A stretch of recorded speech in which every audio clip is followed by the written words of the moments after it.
Love is one that forgives the sinners. उसका प्रेम पापियों को क्षमा करने वाला प्रेम है. యేసు యొక్క ప్రేమ పాపులను క్షమించే ఒక ప్రేమ.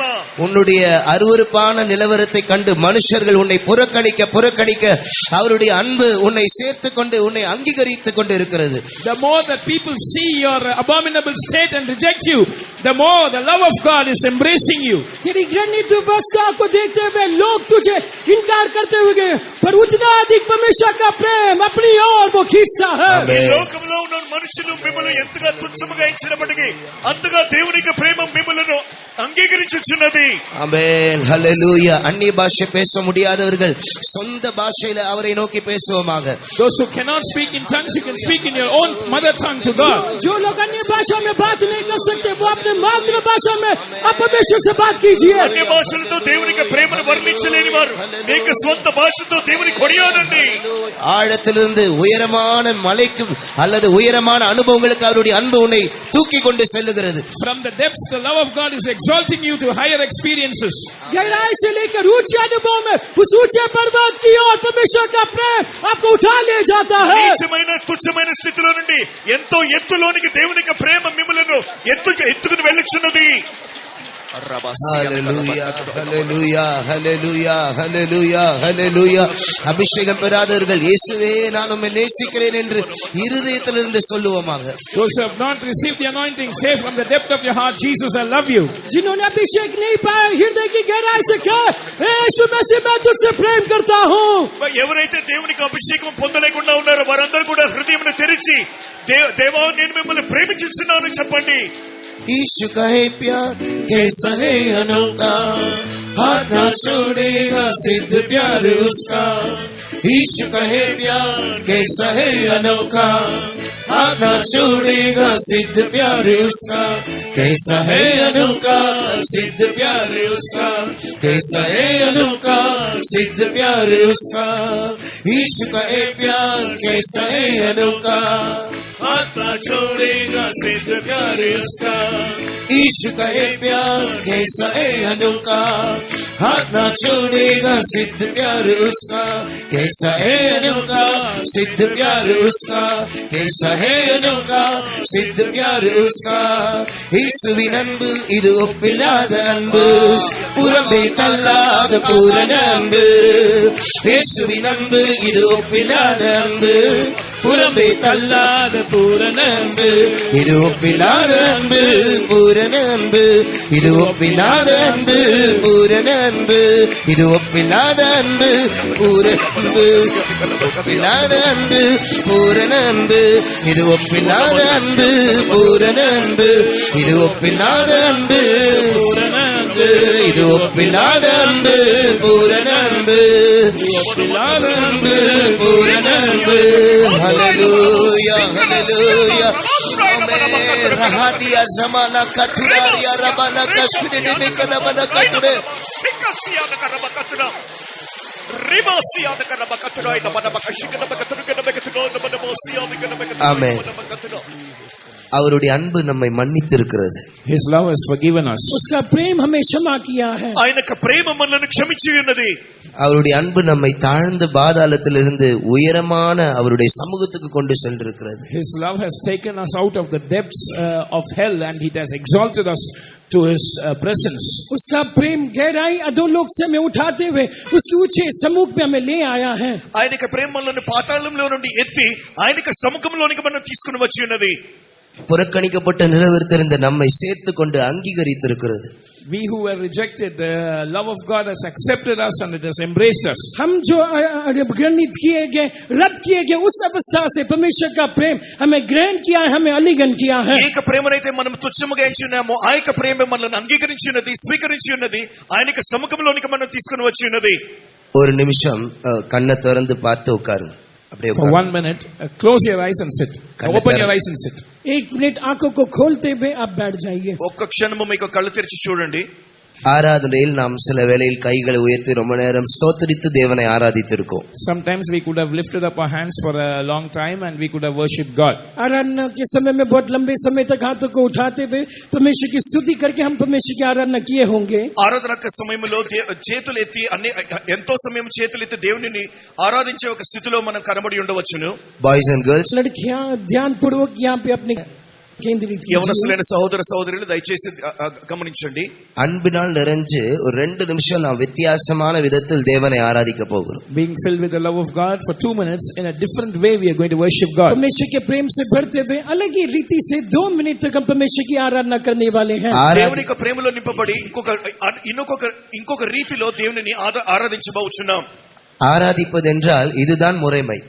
This is the way to worship. आराधना करना बोलने पर यही वो रीति होके दिखाई देता है. ఆరాధన అని చెప్పినట్లయితే ఈ విధముగానే కనబడుచున్నది. அல்லது இதுவும் ஒரு முக்கியமான பகுதியா இருக்கு. Or this is an important aspect of worship. नहीं तो ये भी आराधना का एक मुख्य पहलू होके दिखाई देता है. లేదా ఆరాధనలో ఇది ముఖ్యమైన భాగముగా కనబడుచున్నది. ప్లీజ్ బాయ్స్ అండ్ గర్ల్స్, இங்க என்ன கொஞ்சம் பாருங்க. Boys and girls, please look at me. लड़कियों और लड़कियों कृपया करके मेरी ओर देखिए. యవనస్తులందరూ ఇక్కడ చూడండి. நாம் தேவனை அன்பினால் நிறைந்து இப்போது ஆராதிக்க போகிறோம். We are going to worship God full of God's love. अभी परमेश्वर के प्रेम से भरे हुए होकर अब परमेश्वर की आराधना करने वाले हैं. ఇప్పుడైతే దేవుని యొక్క ప్రేమతో సంపూర్ణంగా నింపబడి దేవునిని ఆరాధించబోచున్నాం. బైబిల్లో ஒரு ముఖ్యமான వచనం இருக்கு. There is an important verse in the word of God. पवित्र शास्त्र में एक मुख्य वचन है. దేవుని యొక్క వాక్యంలో దేవుని యొక్క గ్రంథంలో ఒక వాక్యం చదవగలుగుతున్నాం. రోమన్ 1:21. Romans chapter 1 verse 21. रोमियो की पत्रिका पहला अध्याय 21वां वचन. రోమియోలకు రాసిన పత్రిక మొదటి అధ్యాయం 21వ వచనము. அந்த వచనத்தை நான் சொல்லுகிறேன், கூர்ந்து கவனியுங்கள். I'm uttering that verse, listen carefully. उस वचन को मैं कहता हूँ, बोलता हूँ, उसे ध्यान पूर्वक सुनिए. నేను ఇక వచనం చదువుచున్నప్పుడు మీరు ధ్యానమును ఇక్కడ మాత్రమే కేంద్రీకరించండి. அவர்கள் தேவனை அறிந்தும் தேவனை மகிமைப்படுத்தாமலும் ஸ்தோத்திரியாமலும் அல்லது துதியாமலும் இருந்து சிந்தையிலே வீணரானார்கள். உணர்வில்லாத அவர்களுடைய இருதயம் இருளடைந்தது என்று வாசிக்கிறோம். They knew God, yet they glorified him not as God, neither did they give thanks, and their foolish heart was darkened. इस कारण की परमेश्वर को जानने पर भी उन्होंने परमेश्वर के योग बढ़ाई और धन्यवाद ना किया, परंतु व्यर्थ विचार करने लगे, यहाँ तक कि उनका निर्बुद्धि मन अंधेरा हो गया करके इस वचन में हम पढ़ते हैं. మరియు వారు దేవునిని ఎరిగి ఆయనను దేవునిగా మహిమపరచలేదు, కృతజ్ఞతాస్తుతులు చెల్లించలేదు, కానీ వారి యొక్క మనసులందు వ్యర్థులైరి. இது மெசேஜ் கிடையாது, வர்ஷிப் தான். கண்ண மூடியில அரைமுட்டியில உட்காருங்க. So this is not a message, this is still the worship. So close your eyes and sit on your knees. ये संदेश नहीं है आराधना, इसलिए आंखों को बंद करते हुए घुटने में बैठ ఇది जाइए. ఇంకా ఆరాధన సమయము, అందుకని మీరందరూ ఇప్పుడు కళ్ళు మూసుకుని మీకు మోకాళ్ళ మీద కూర్చోనండి. வாலிபர்கள் பொதுவாக நம்மளே ரொம்ப உயர்த்தி, நம்மளே வர்ணிச்சு, நம்மளே மிகைப்படுத்தி, நம்மளே எல்லாரும் ரொம்ப மேன்மைப்படுத்தி சொல்ல வேண்டும் என்கிற அளவுக்கு ஒரு மனப்பக்குவத்தில் ஆகிவிடுகிறோம். Youngsters, we have a natural tendency that others should exalt us, should praise us, should glorify us, and should speak high of us.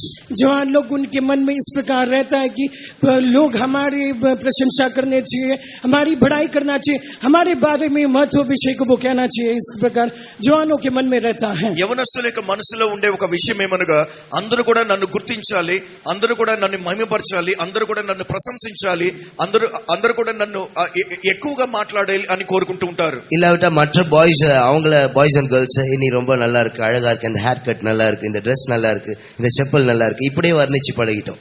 Or we have practiced to praise others, saying that your watch is good, your hairstyle is good, your dressing sense is good, and this and that is good. नहीं तो हम दूसरों को देखते हुए आपका watch, आपका घड़ी अच्छा है, आपका जो हेयर स्टाइल अच्छा है, आपका कपड़ा अच्छा है, इस प्रकार दूसरों को बढ़ाई करते हुए हमने अभ्यास किए हैं.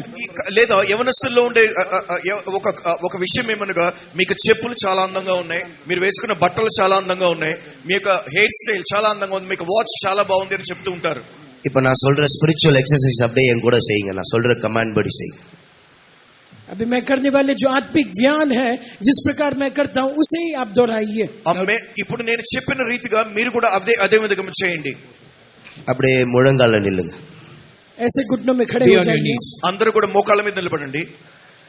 எல்லாரும் முழங்கால நில்லு. అందరూ కూడా మోకాళ్ళ మీద నిలబడండి. सारे जन घुटनों में खड़े हो जाएंगे. சாங் ஷீட்டை கீழே வச்சுட்டு கண்ணை அப்படியே மூடிக்கோங்க. अपने अपने जो सॉन्ग शीटें नीचे रखते हुए आंखों को बंद कर दीजिए. ఇక పాట పేపర్ ను కింద పెట్టి అందరూ కూడా మోకాళ్ళ మీద ఉండండి, కళ్ళు మూసుకోనండి.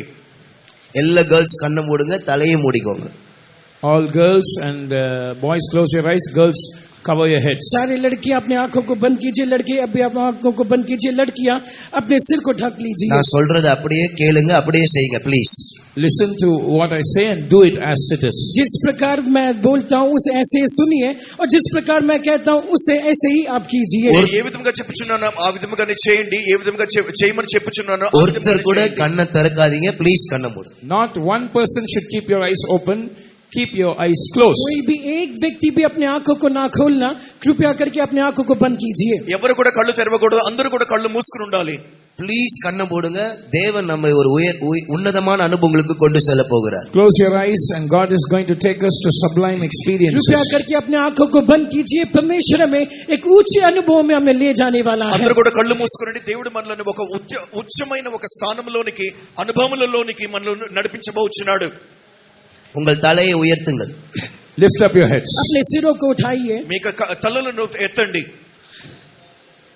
இந்த நேரத்தில் தேவன் மகிமையான ஒரு அனுபவங்களுக்குள் கொண்டு செல்ல போகிறார். God is now going to take you to glorious experiences in this time. इस समय परमेश्वर आपको एक महिमा में अनुभव से हमें ले जाने वाला है. இப்போது நாம் என்ன செய்ய போகிறோம்? தேவனை வர்ணித்து துதிக்க போகிறோம். What are we going to do? We are going to describe God and praise Him. अभी हम क्या करने वाले हैं? हम परमेश्वर को विवरण करते हुए हम उसकी तारीफ करने वाले ఇప్పుడు हैं. దేవునిని వర్ణించి ఆయనను நாம் మహిమపరచబోతున్నాం. நம்மையே ரொம்ப வர்ணிக்க நம்முடைய சிந்தையில் நாம் வீணராய் மாறுவோம். இருள் நம்மை கவ்விக்கொள்ளும்.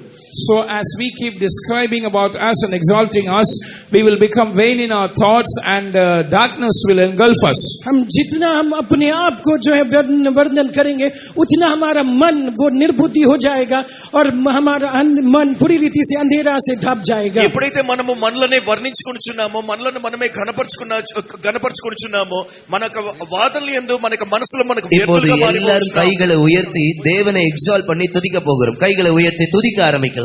Lift up your hands and we are going to exalt God and praise Him. अभी सारे जन हमारे हाथों को उठाते हुए आमीन. परमेश्वर को ऊंचा करते हुए अब परमेश्वर की महिमा करने वाले हैं. ఇప్పుడు అందరూ కూడా చేతులెత్తి దేవునిని మహిమపరచబోచున్నాం. நல்ல கவனிங்க. துதிப்போம் என்றால் சோத்திரம் சோத்திரம் சோத்திரம் சோத்திரம் அது இல்ல. Listen carefully to what I am saying. When I say praise God, it is not saying praise the Lord, praise the Lord, praise the Lord, just like that. ध्यान पूर्वक सुनिए. यदि परमेश्वर की तारीफ करो करके बोलने पर केवल परमेश्वर की स्तुति करना ऐसा नहीं है. దేవునిని స్తుతించండి, ఆరాధించండి, మహిమపరచండి చెప్పినట్లయితే కేవలము దేవుని స్తుతించడం మాత్రమే కాదు. கைகளை உயர்த்தி தலையை உயர்த்தி பரலோகத்துக்கு நேராக நம்முடைய கண்களை இருதயத்தை ஏறெடுத்து தேவனை வர்ணித்து அவருடைய ஒவ்வொரு நாமங்களை சொல்லி துதிக்கலாம். You can lift up your hands, lift up your heads and exalt your heart towards heaven and think about each and every name of God and praise God. अपने हाथों को उठाते हुए अपने मन को सत्तमा उठाते तुदिका हुए आरंभिकला. स्वर्ग की ओर अपने आंखों को लगाते हुए आमीन. हम परमेश्वर को एक एक नाम को हालेलुया, विवरण करते हुए हालेलुया. परमेश्वर की तारीफ करेंगे. చేతులెత్తి, హృదయమెత్తి, తలలెత్తి, కన్నులు కూడా ఎత్తి దేవునికి హల్లెలూయా మహిమగల నామములను గ్రహించుకుని దేవుని హల్లెలూయా స్తుతించుడి, స్తోత్రించుడి. హల్లెలూయా హల్లెలూయా హల్లెలూయా. ஆமென். இயேசுவே நீ நல்லவர், பெரியவர், மகத்துவம் உள்ளவர், சேனைகளின் கர்த்தர், நீ பரிசுத்தர். இப்படி பல மகத்துவங்களை சொல்லி துதிக்கலாம். You can speak about the sublime natures of God, saying that Lord of hosts, you are holy, holy, holy, you are great, and describe every nature of God, attribute of God and praise God. यीशु तू अच्छा है, तू महान है, सेनाओं का यहोवा परमेश्वर वो पवित्र पवित्र, इसलिए परमेश्वर की एक एक बातों को कहते हुए विवरण करते हुए आप परमेश्वर की तारीफ करेंगे. దేవా నీ పవిత్రుడివో పవిత్రుడివో పవిత్రుడివో, నీవు పవిత్రుడు అని చెప్పి దేవుని అనేకమైన స్వభావములను తీసుకుని దేవుని స్తుతించుడి, స్తోత్రించుడి. அவரை மணவாளனாக, புருஷனாக, நாயகனாக, இயேசுவே நீர் அன்புள்ளவர் என்று அவருடைய மகத்துவங்களை சொல்லி துதிக்கலாம். Describe His excellency as your husband, as your bridegroom, and describe His love and praise God. वो आपका दुल्हा है, आपका नायक है, आपका पति है, उसका प्रेम के एक एक बार आप विवरण करते हुए आप परमेश्वर की तारीफ कर सकते हो. ఆయన నాకు భర్తగా, ఆయన నాకు భర్తగా అన్ని విధములుగా ఆయన చెప్పి మనము దేవుని స్తుతించడము, స్తోత్రించడము చేయవచ్చు. நாம் எல்லாரும் அவரை துதிக்க வேண்டும். தயவு செய்து அவரை துதியுங்கள், ஸ்தோத்திரம் பண்ண வேண்டாம். All of us are meant to praise Him. Don't say praise the Lord mere emptily.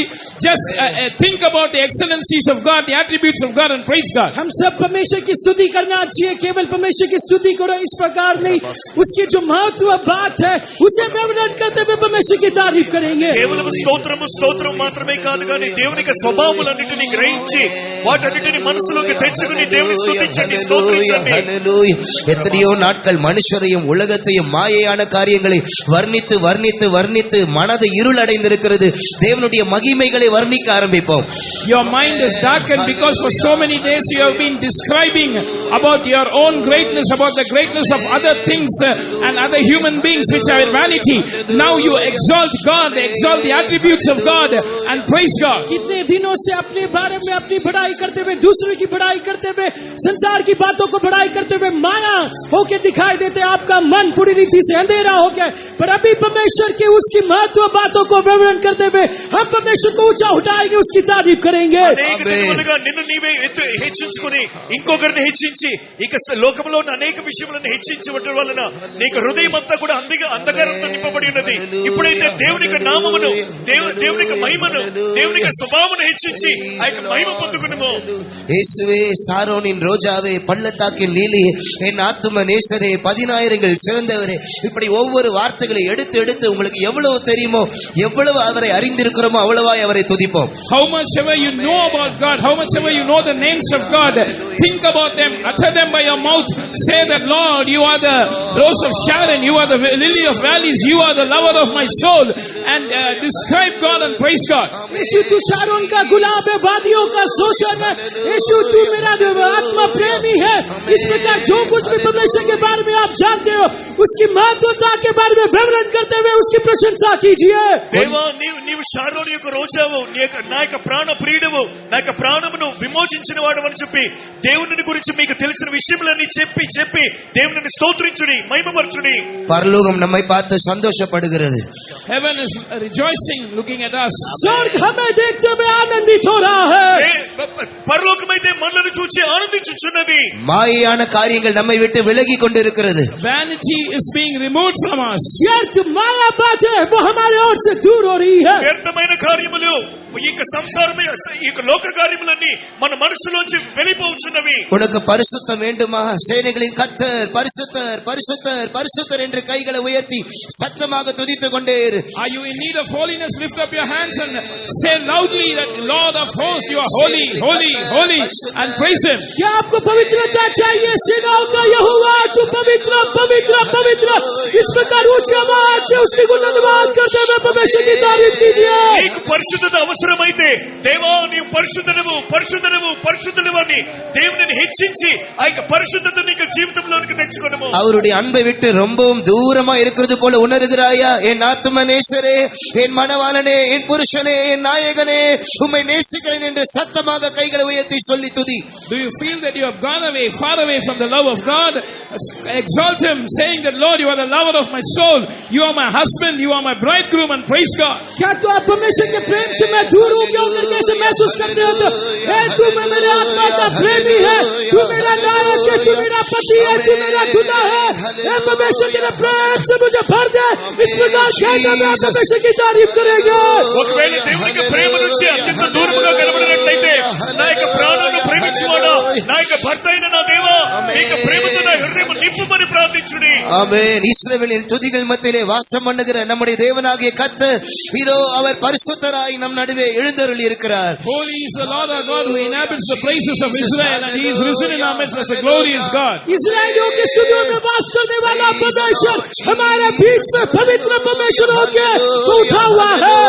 ఇశ్రాయేలు యొక్క స్థితుల మీద ఆసీనుడైన వాడు మన మధ్యలోకి వచ్చి మన మధ్యలో ఆయన వాసము చేస్తున్నాడు. ఆమేన్. జీసస్ హల్లెలూయా హల్లెలూయా. ஊராபல சந்தராரியா ரபல கத்துடாரியா ரபல கத்துடா. கண்களை திறக்காதீர்கள், அவரை உயர்த்தி துதித்துக் கொண்டே இருங்கள். ஹல்லேலூயா. Don't open your eyes.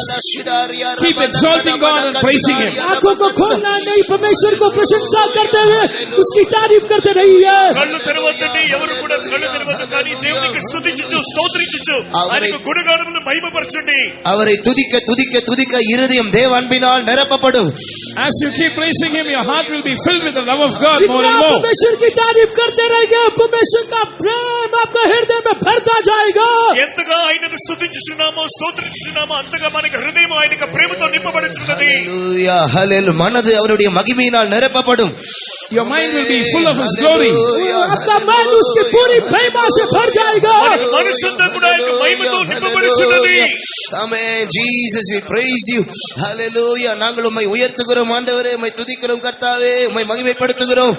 Lord, we exalt you, we glorify you, we praise you. हे परमेश्वर, हम तेरी प्रशंसा करते हैं, तेरी महिमा करते हैं, हम तेरी गुणानुवाद करते हैं। దేవా, నీవు పరిశుద్ధుడవు, నీవు మహిమ కలిగిన దేవుడవు, నేను నిన్ను ఘనపరచుచున్నాను, మహిమపరచుచున్నాను, స్తుతించుచున్నాను. நீங்கள் கரங்களை உயர்த்தி ஆண்டவரை ஆராதிப்பது அழகா இருக்கிறது. It is beautiful to look at you lifting up your hands and worshiping God. अब अपने हाथों को उठाते हुए परमेश्वर की आराधना करना वो बहुत ही सुंदर है। నీ చేతులెత్తి ఈ విధంగా హృదయమెత్తి దేవుని ఆరాధించడం చూడగా ఎంతో సౌందర్యముగా కనబడుచున్నది. எங்களுக்கு மாத்திரமல்ல, ஆண்டவருக்கே அழகா It இருக்கிறது. is not beautiful in our sight, it is beautiful in the Lord's sight as well. केवल हमारे लिए नहीं बल्कि परमेश्वर के दृष्टि में भी वो बहुत ही सुंदर होकर दिखाई देता है। ఆయక దృష్టిలో మాత్రమే కాదు, దేవునికి దృష్టిలో కూడా ఎంతో అందముగా సౌందర్యముగా కనబడుచున్నది. பாவத்திற்காய் செலுத்த வேண்டிய பலனை ஆண்டவருக்காய் செலுத்தும் போது பாவத்துடைய வல்லமை குறைந்து கொண்டிருக்கிறது. When you give the strength that is to be given to sin to God, the power of sin is decreasing.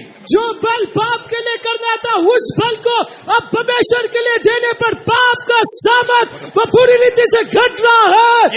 ఏక బలమైతే మీరు పాపము చేయటకు నిమిత్తమై మీరు ఇచ్చుచున్నారో అదే బలముతో దేవుని స్తుతించినప్పుడు స్తోత్రించినప్పుడు ఆ యొక్క పాపం యొక్క బలము మీ నుండి వెలగిపోవచ్చున్నది.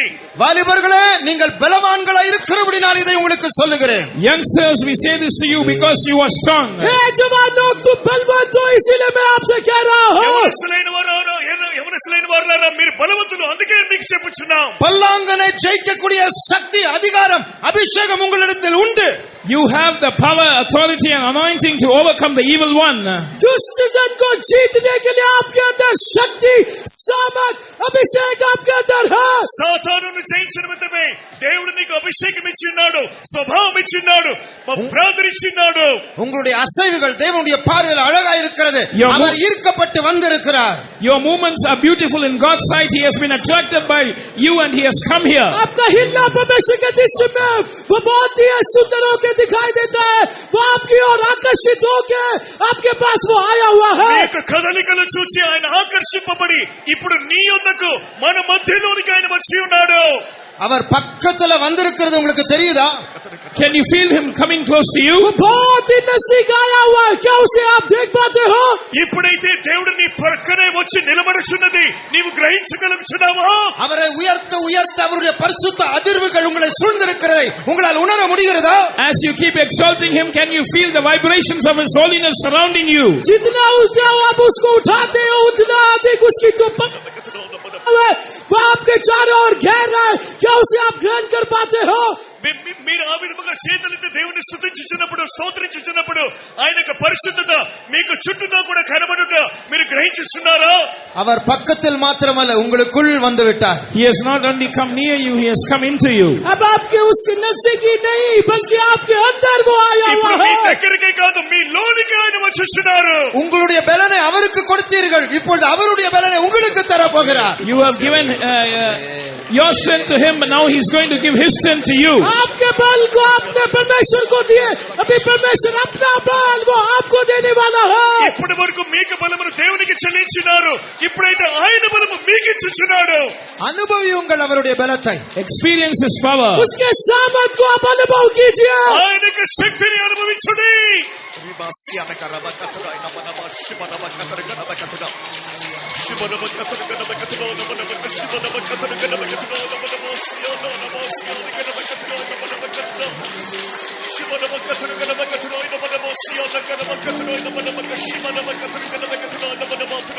తండ్రియు యేసుగా, తల్లియు యేసుగా, సమస్తము యేసయ్యేగా. మీరు వస్తేనే చాలు సంతోషమే, నిత్యం గానము నాట్యమేగా. తండ్రియు యేసుగా, తల్లియు యేసుగా, సమస్తము యేసయ్యేగా. మీరు వస్తేనే చాలు సంతోషమే, నిత్యం గానము నాట్యమేగా. నిన్ను స్తుతించినప్పుడు నాలో క్రొత్త బలం దిగుచున్నది. నిన్ను స్తుతించినప్పుడు నాలో క్రొత్త బలం దిగుచున్నది. హల్లెలూయా ఆమేన్ హల్లెలూయా, ఆహా ఆనంద సంతోషమే. హల్లెలూయా ఆమేన్ హల్లెలూయా, ஆஹா ஆனந்த சந்தோஷமே. உம்மை நான் துதிக்கையிலே என்னில் புதுவரம் இறங்குதையா. உம்மை நான் துதிக்கையிலே என்னில் புதுவரம் செய்யா. வாலண்டியர்ஸ் நடுவுல வாங்க, வாலண்டியர்ஸ் நடுவுல வாங்க, வாலண்டியர்ஸ் நடுவுல வாங்க, வாலண்டியர்ஸ் நடுவுல வாங்க. ஹல்லேலூயா.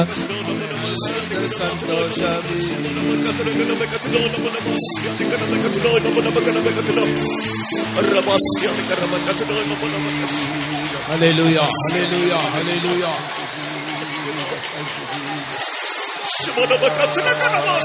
வாலண்டியர் சகோதரிகள் தயவு செய்து நடுவுல வந்து நில்லுங்க. వాలంటీర్స్ మధ్యలో వచ్చి నిలబడండి. वॉलंटियर्स वो बीच में आके खड़े हो जाइए.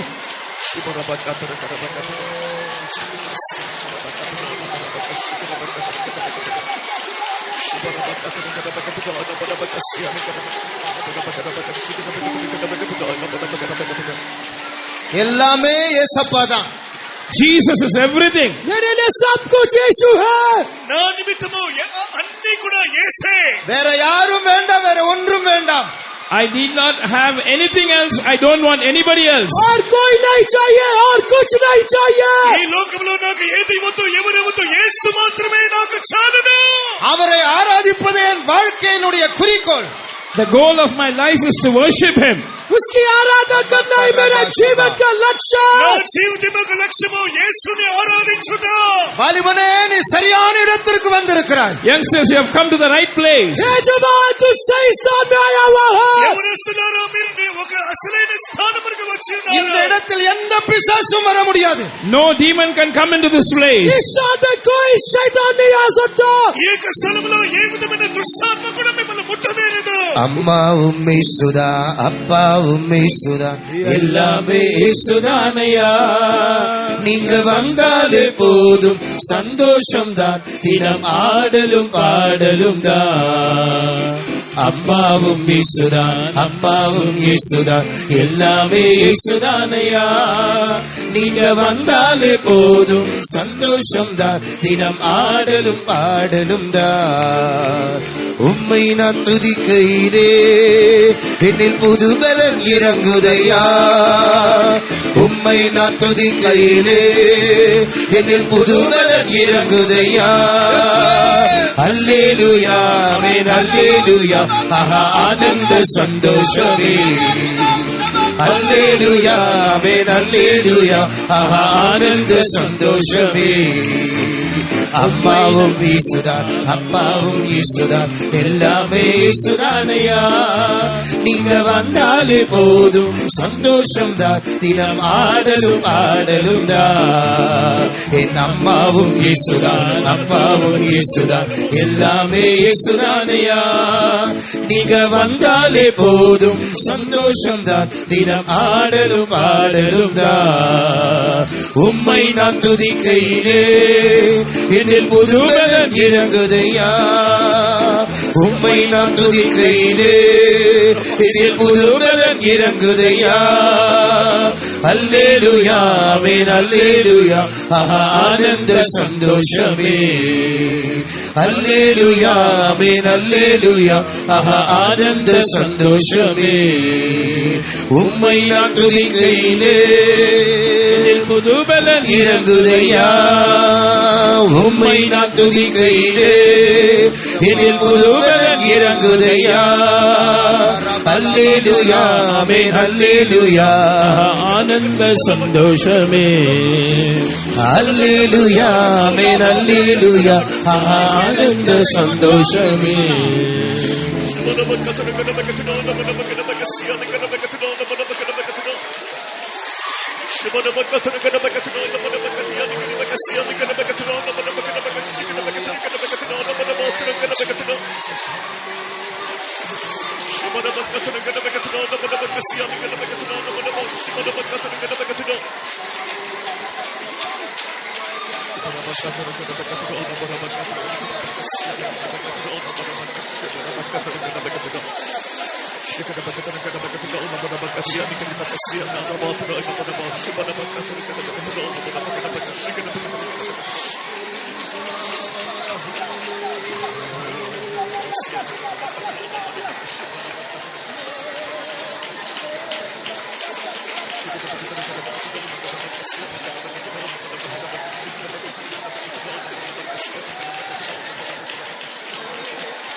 Do not think you are alone in this battle.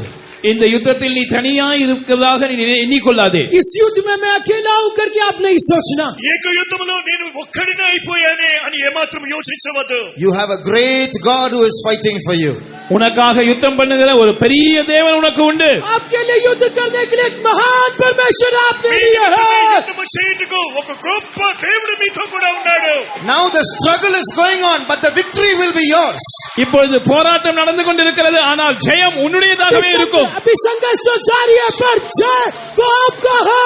ఇప్పుడైతే సంఘర్షణ నడుచుచున్నది, అయినైతే జయము నీదే. Believe this and rejoice. இதை விசுவாசித்து களி கூறுங்கள். इस पर विश्वास करते हुए आनंदित हो जाइए. విశ్వసించి ఆనందించుడి.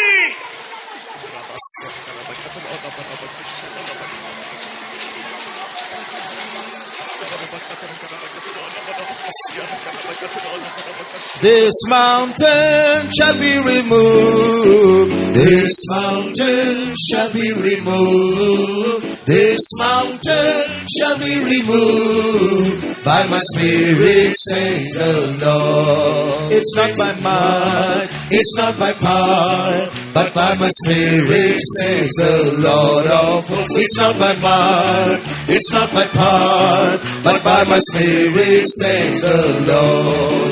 This mountain shall be removed. This mountain shall be removed.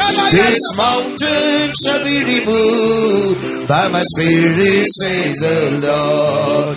This mountain shall be removed.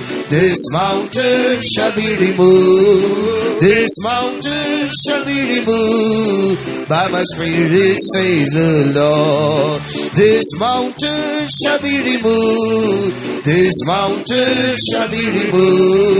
This mountain shall be removed by my spirit, says the Lord.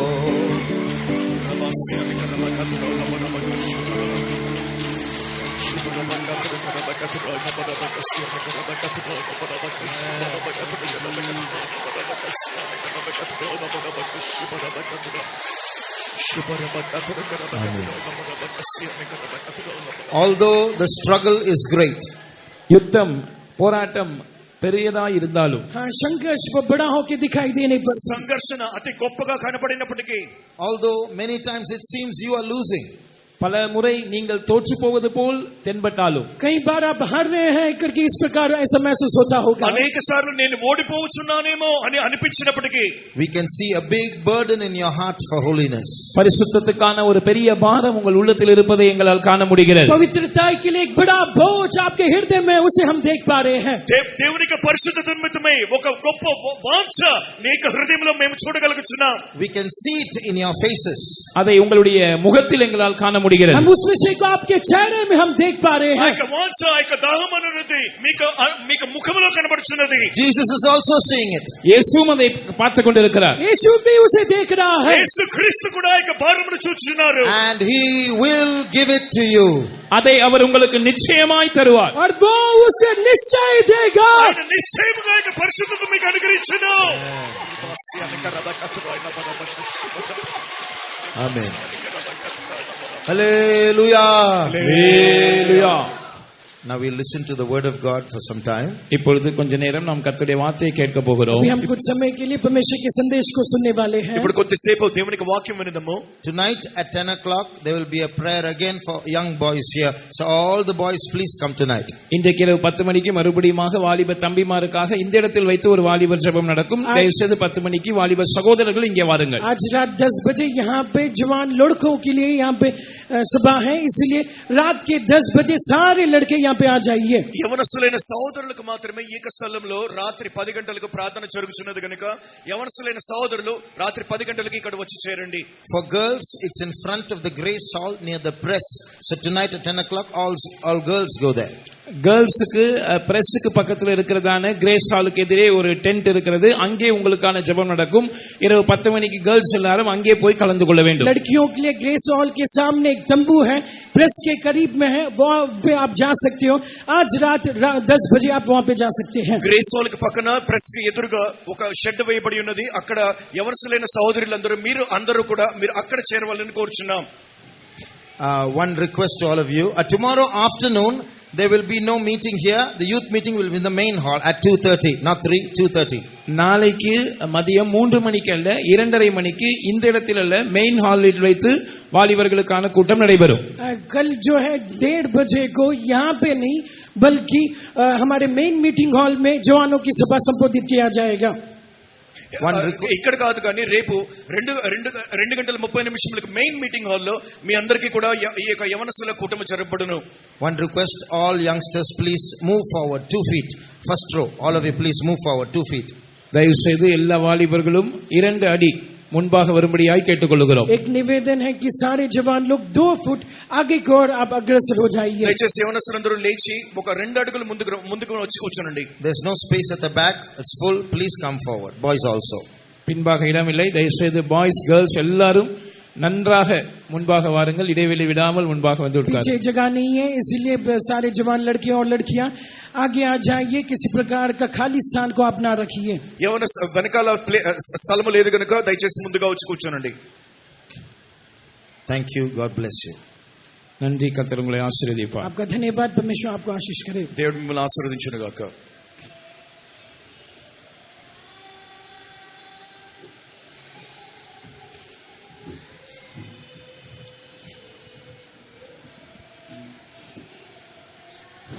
Hallelujah.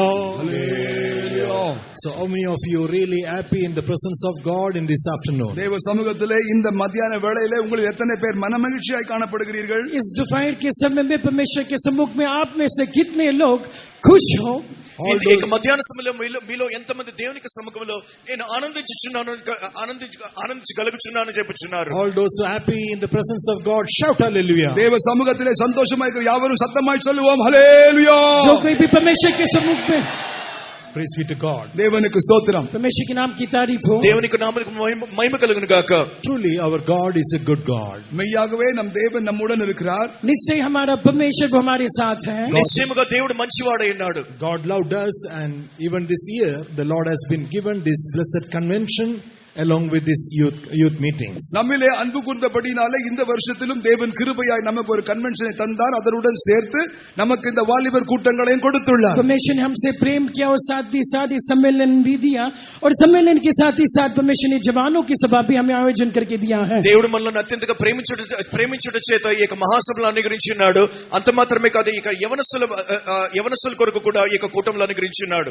Satan is trying his very best to remove the youths from God. தேவனிடத்திலே இருந்து வாலிபர்களை பிரித்து எடுத்துக்கொண்டு செல்வதற்காக சாத்தான் மிகவும் அதிகமாக பிரயாசப்பட்டு கொண்டு வருகிறான். परमेश्वर से दूर लेके जाने के लिए शैतान जवानों के खिलाफ अपनी पूरी कोशिश वो करता है. యవనస్తులందరినీ కూడా దేవుని యొద్ద నుండి దూరముగా తీసుకుని వెళ్ళే నిమిత్తమై సాతాను ఎంతగానో ప్రయాసపడుచున్నాడు.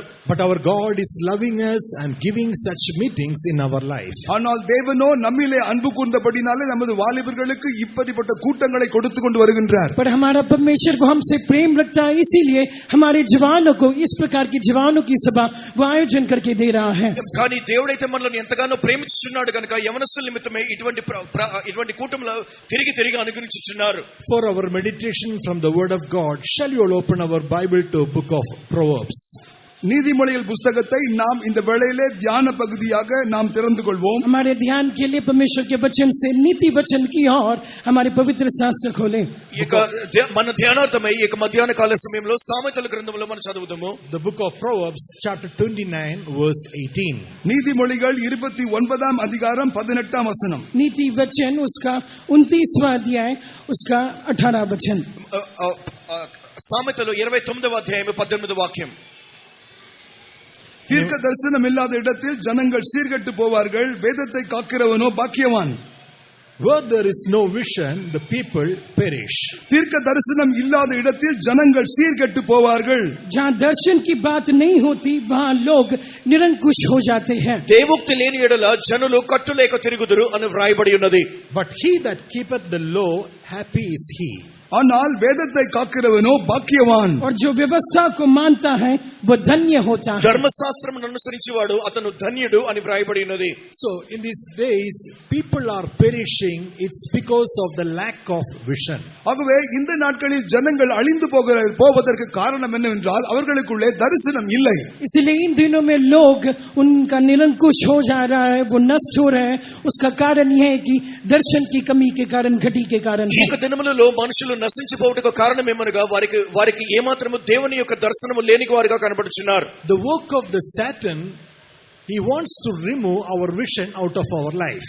நமது ஜீவியத்திலே காணப்படுகிற அந்த தரிசனத்தை எடுத்து போட வேண்டும் என்பதே சாத்தானுடைய தலையாய வேலையா என்று காணப்படுகிறது. हमारे जीवन से जो दर्शन है उस दर्शन को निकाल लेने के लिए वही उसका शैतान का काम होके दिखाई देता है. మనకు జీవితంలో నుండి కూడా దేవుని పట్ల మనకు గల ఒక దర్శనమును కూడా సంపూర్ణ రీతిగా తీసివేయ నిమిత్తమై సాతాను ఎంతగానో ప్రయాసపడుచున్నాడు. Satan knows in the very moment that vision will be goes out of our life, we will perish. நமது ஜீவனிலே இருந்து அந்த தரிசனம் எடுக்கப்பட போடும் அந்த க்ஷண பொழுதிலே நாம் அழிந்து போவோம் என்பதை சாத்தான் நன்றாக அறிந்திருக்கிறான்.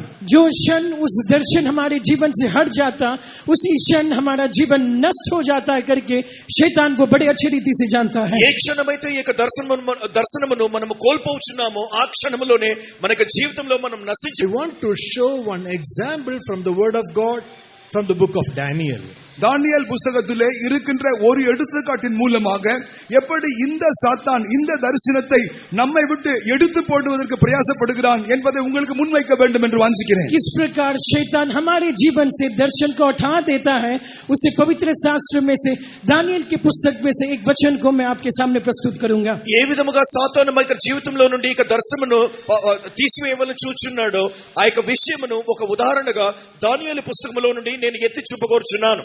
As we are seeing in the word of God, when the people of Israelites, they were took as a captive to Babylon, there were some youngsters were among them. கர்த்தருடைய வசனத்திலே வாசிக்கின்ற பொழுது இஸ்ரவேல் ஜனத்தாரை பாபிலோன் தேசத்தார் அகதிகளாக பிடித்துக் கொண்டு சென்ற பொழுது அவர்கள் நடுவிலே சில வாலிபர்கள் இருந்ததை நாம் பார்க்கின்றோம். इस प्रकार हम पवित्र शास्त्र में पढ़ते हैं कि इजरायलियों को बाबुल के उस देश में बंदीगृह में उन्हें ले के जाते समय उस गुलामी में कुछ जवान लोग भी दिखाई दिए. ఈ బబులోను దేశమునకు యూదులను కొనిపోచున్నప్పుడు వారి మధ్యలో అనేక మంది యవనస్తులు కూడా కనబడుచున్నారు. So like you all, some youngsters were seen in among them. That is what we read in chapter 1 verse 6. முதலாம் அதிகாரம் 6ஆம் வசனத்திலே உங்களைப் போல அவர்கள் மத்தியிலும் ஒரு சில வாலிபர்கள் இருந்தார்கள் என்று வசனத்திலே நாம் வாசிக்கலாம். जिस प्रकार आप जवानों ठीक उसी तरह उस जवान लोग उस अवस्था में दिखाई दिए, उस विषय को दानियेल का पुस्तक पहला अध्याय उसके 6वें वचन में हम पढ़ सकते हैं. దానియేలు యొక్క పుస్తకము మొదటి అధ్యాయం 6వ వాక్యంలో చూసినట్లయితే మీ వలనే అనేక మంది కొంతమంది యవనస్తులు వారు కూడా ఆ యొక్క బబులోను దేశమునకు కొనిపోయినట్లుగా మనం చూస్తున్నాం. And particularly in this verse, the 4 names has been returned. மிக முக்கியமாக இந்த வசனத்திலே 4 பெயர்கள் குறிப்பிடப்பட்டுள்ளன. विशेष तौर पर इस वचन में 4 मुख्य नाम उल्लेख किए गए हैं. ఈ యొక్క వచనంలో చూసినట్లయితే ముఖ్యముగా 4 పేర్లు వర్ణించబడి ఉన్నవి. One is called Daniel. முதலாவதாக தானியேல். एक का नाम दानियेल है. దానియేలు. Second Anania. அடுத்ததாக அனனியா. दूसरा हनन्या है. రెండవదిగా హనన్యా. Thirdly Mishael. மூன்றாவதாக மிஷாவேல். तीसरा मिशाएल है. మూడవదిగా మిషాయేలు. Fourthly Asriah. நான்காவதாக அசரியா. तीसरा अजरिया है. నాలుగవదిగా అసర్యా. How the devil wants to remove that vision out of their life. இவர்கள் ஜீவியத்தில் இருந்து அந்த தரிசனத்தை பிசாசானவன் எப்படி எடுத்து போட வேண்டும் என்று முயற்சி பண்ணுகின்றான் பாருங்கள். कैसा शैतान इनके जीवन में से उस दर्शन को हटा लेने के लिए वो कोशिश कर रहा था. ఏ విధముగా సాతాను వీరి యొక్క జీవితంలో నుండి వీరికి ఉన్న ఒక దర్శనమును నిర్మూలమని చేయ నిమిత్తమై ప్రయత్నించుచున్నాడన్న విషయం నేను చెప్పగోరుచున్నాను. In the next verse we are seeing their name has been changed and given some new names for them. அடுத்த வசனத்தில் வாசிக்கிறோம், அவர்கள் பெயர்களுடைய பெயர்கள் எல்லாம் மாற்றப்பட்டு அவர்களுக்கு வேறொரு புதிய நாமம் கொடுக்கப்படுகிறது. उसके अगले वचन में हम पढ़ते हैं कि उनका नाम बदल दिया गया और उसके बजाय उनको नया नाम दिया गया. 7వ వాక్యంలో చూసినట్లయితే వీరి నలుగురికి కూడా వారి యొక్క నామము తీసివేసి ఇంకొక వేరొక నామము వారికి ఇవ్వబడినట్లుగా చూస్తున్నాం. For Daniel, Belshazzar. దానియేలుకు Belteshazzar. Daniel का नाम उसे बेलशास्सर करके रखा गया. దానియేలుకు బెల్షస్సారు అని పేరు పెట్టారు. For Ananias, Shadrach.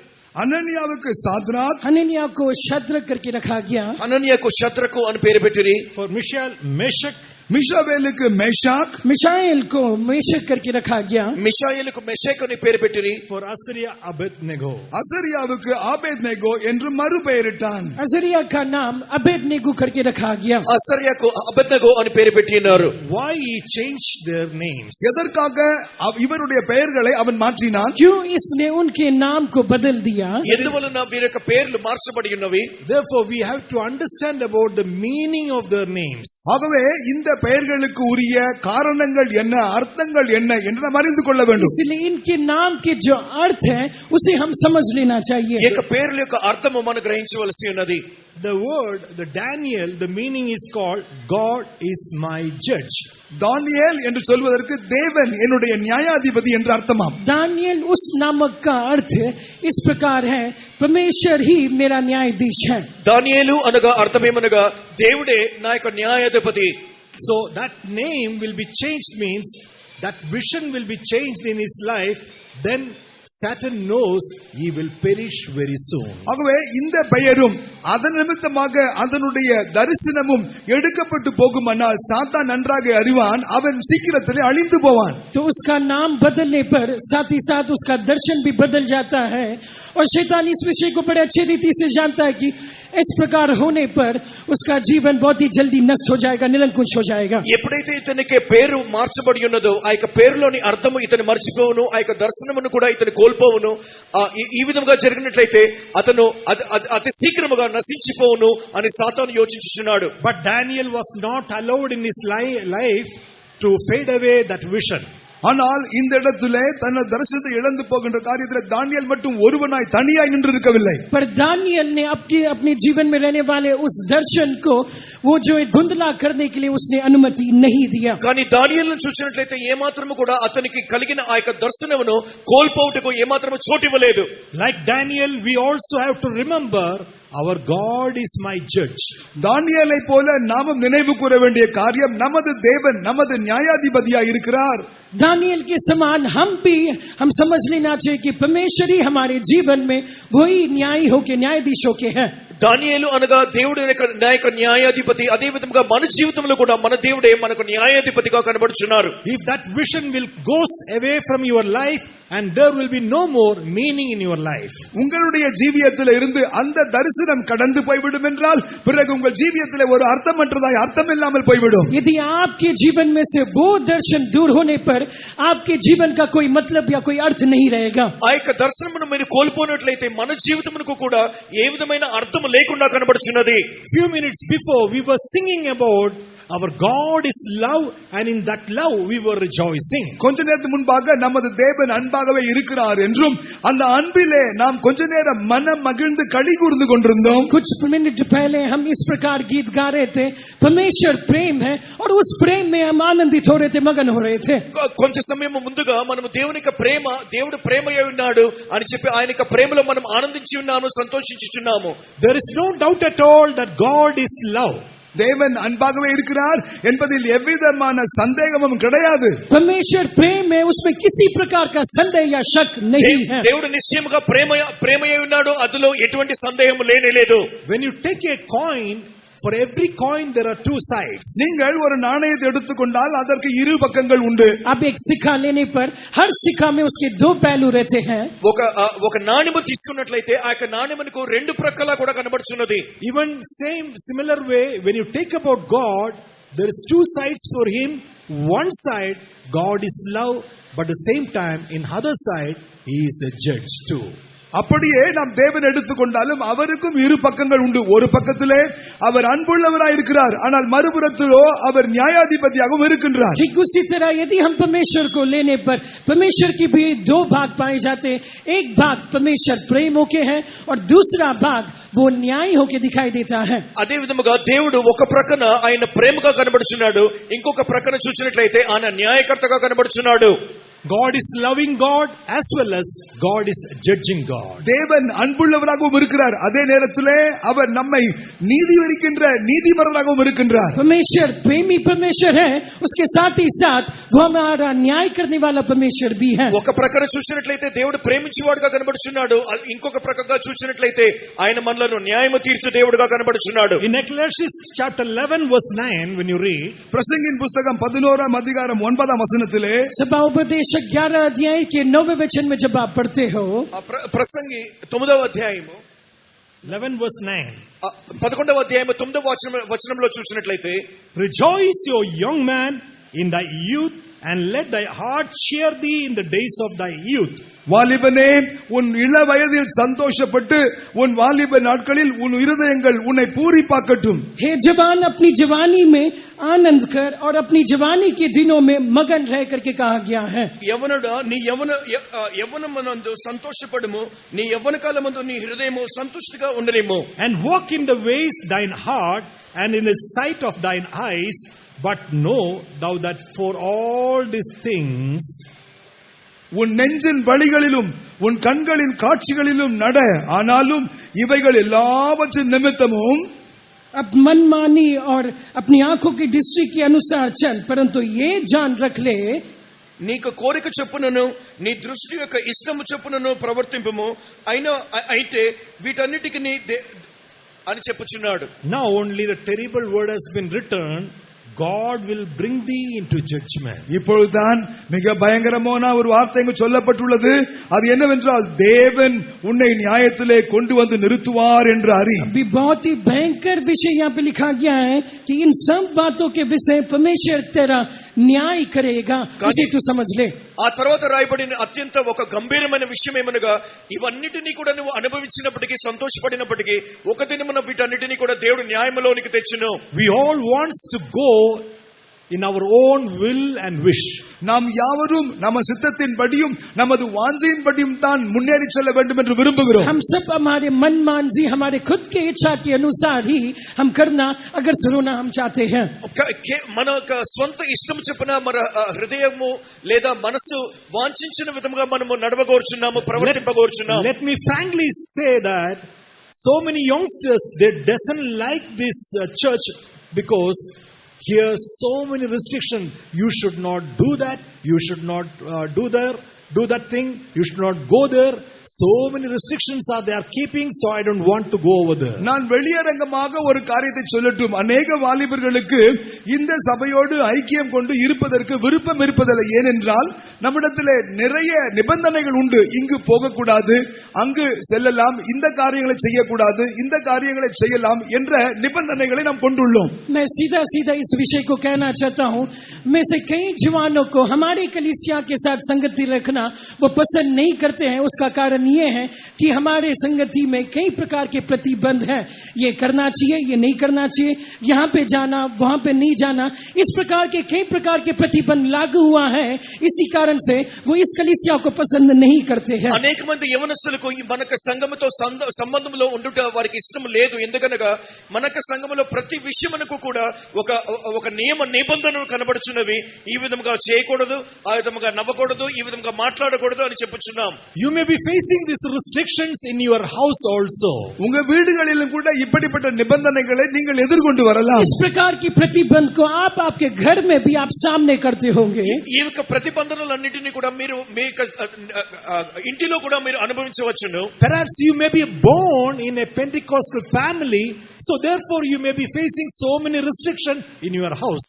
நீங்கள் ஒரு பெந்தேகோஸ்த குடும்பத்தை சேர்ந்தவர்களாய் இருந்ததினாலே, அங்கே பிறந்ததினாலே உங்கள் குடும்பத்திலும் இப்படிப்பட்ட சில நிபந்தனைகள் இருப்பதை நீங்கள் அனுபவித்துக் கொண்டு வரலாம். हो सकता है कि पेंतिकोस्त के परिवार में आपका जन्म हुआ होगा, इसलिए आपके खुद के घर में इस प्रकार के प्रतिबंध को आप सामना करते होंगे.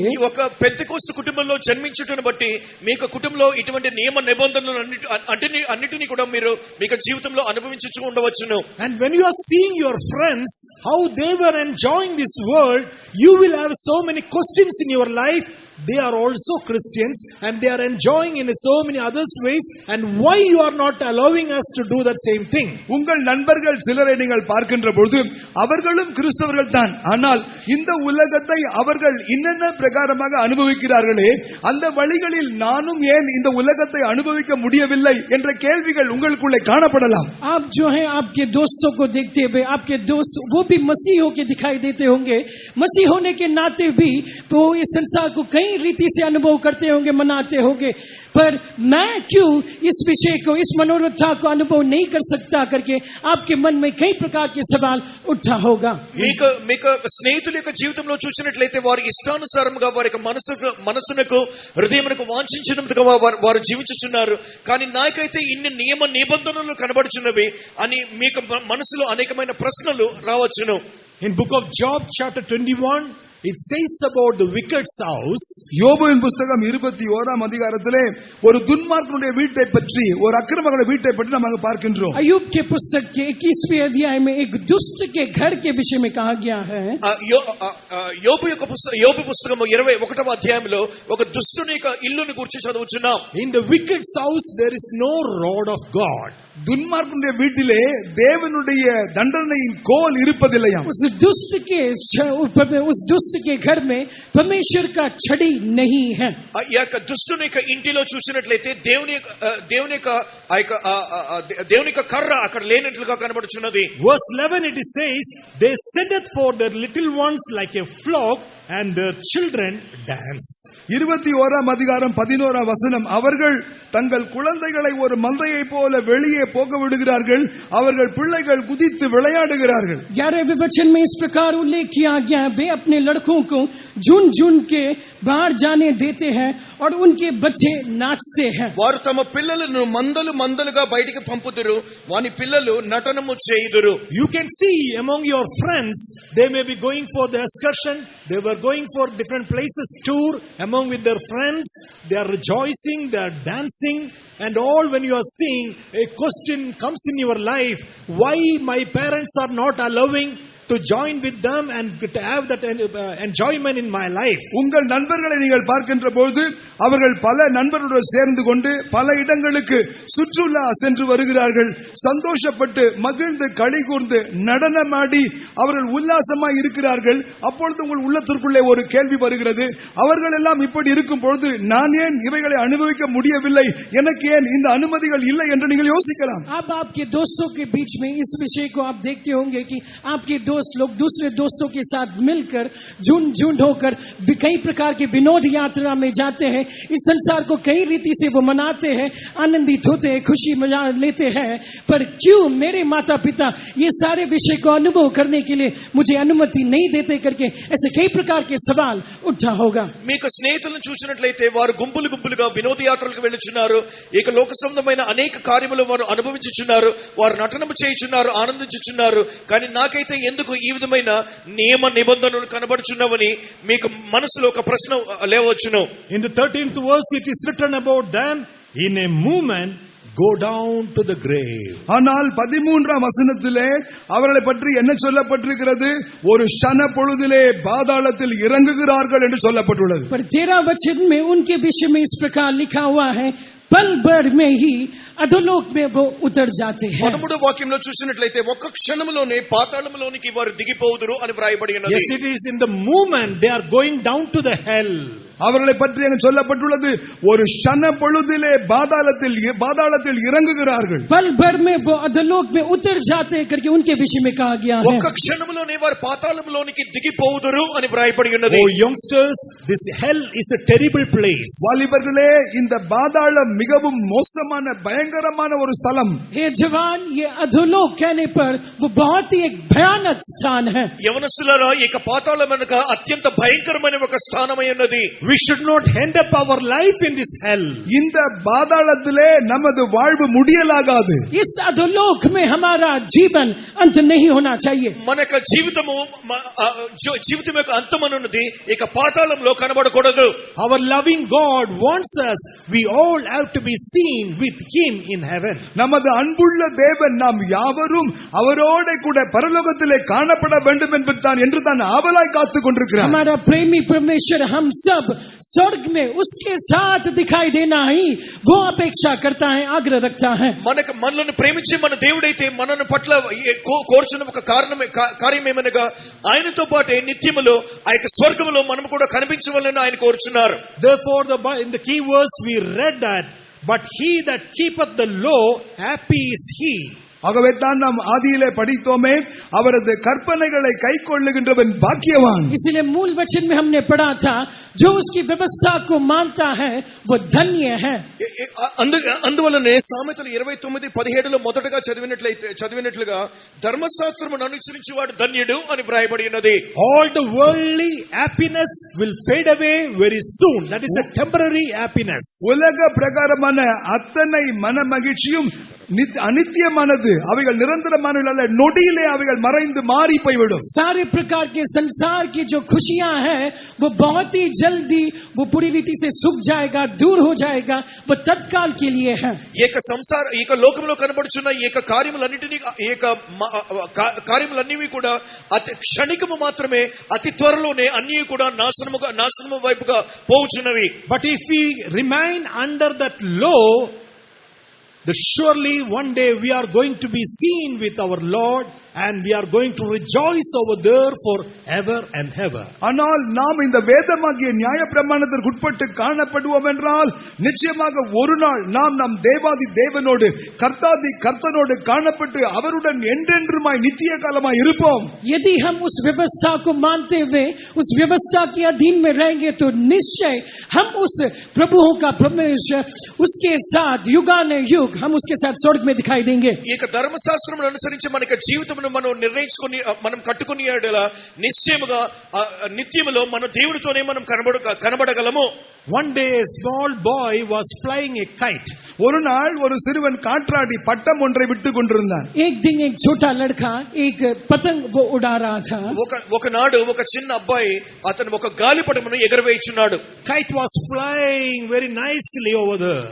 அந்த காற்றாடி அந்த ஆகாயத்திலே மிக அழகாக பறந்து கொண்டிருந்தது. पतंग उस आकाश में बड़े अच्छे रीति से वो उड़ान भर रहा था.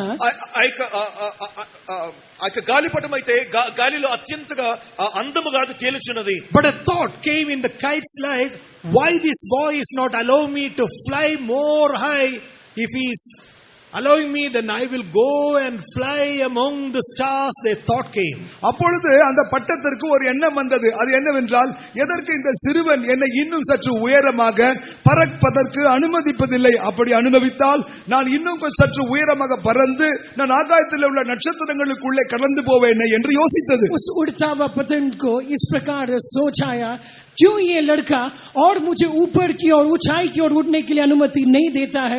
यदि अनुमति देने पर और मैं उड़ान बढ़ते हुए उस तारागणों के बीच में मैं जाके रहूंगा. इस प्रकार वो पतंग सोचने लगा. ఆ యొక్క గాలిపటమునకు ఒక యోచన వచ్చి ఉన్నది. ఎందుకు ఈ అబ్బాయి నన్ను పట్టుకుని ఈ విధంగా నన్ను పట్టుకుని నిబంధనలో పెట్టి ఉన్నాడు? నన్ను ఇంకా వదిలినట్లయితే నేను ఇంకా ఎత్తుకు ఎగరదను, ఆ ఎగిరి ఎగిరి ఇంకా ఎత్తుగా నేను వెళ్ళుదును కదా అనుకునిచున్నది. And all of the sudden a thread has been gone out of his hand. திடீரென அவன் கையில் இருந்த நூல் அவன் கையை விட்டு நழுவி போனது. अचानक से उस लड़के के हाथ में से जो धागा था वो उसके हाथ में से फिसल गया. ఏం జరిగిన కార్యం ఏమనగా అతని ఈ యొక్క అబ్బాయి చేతిలో నుండి ఆ యొక్క దారము వెళ్ళిపోయినది.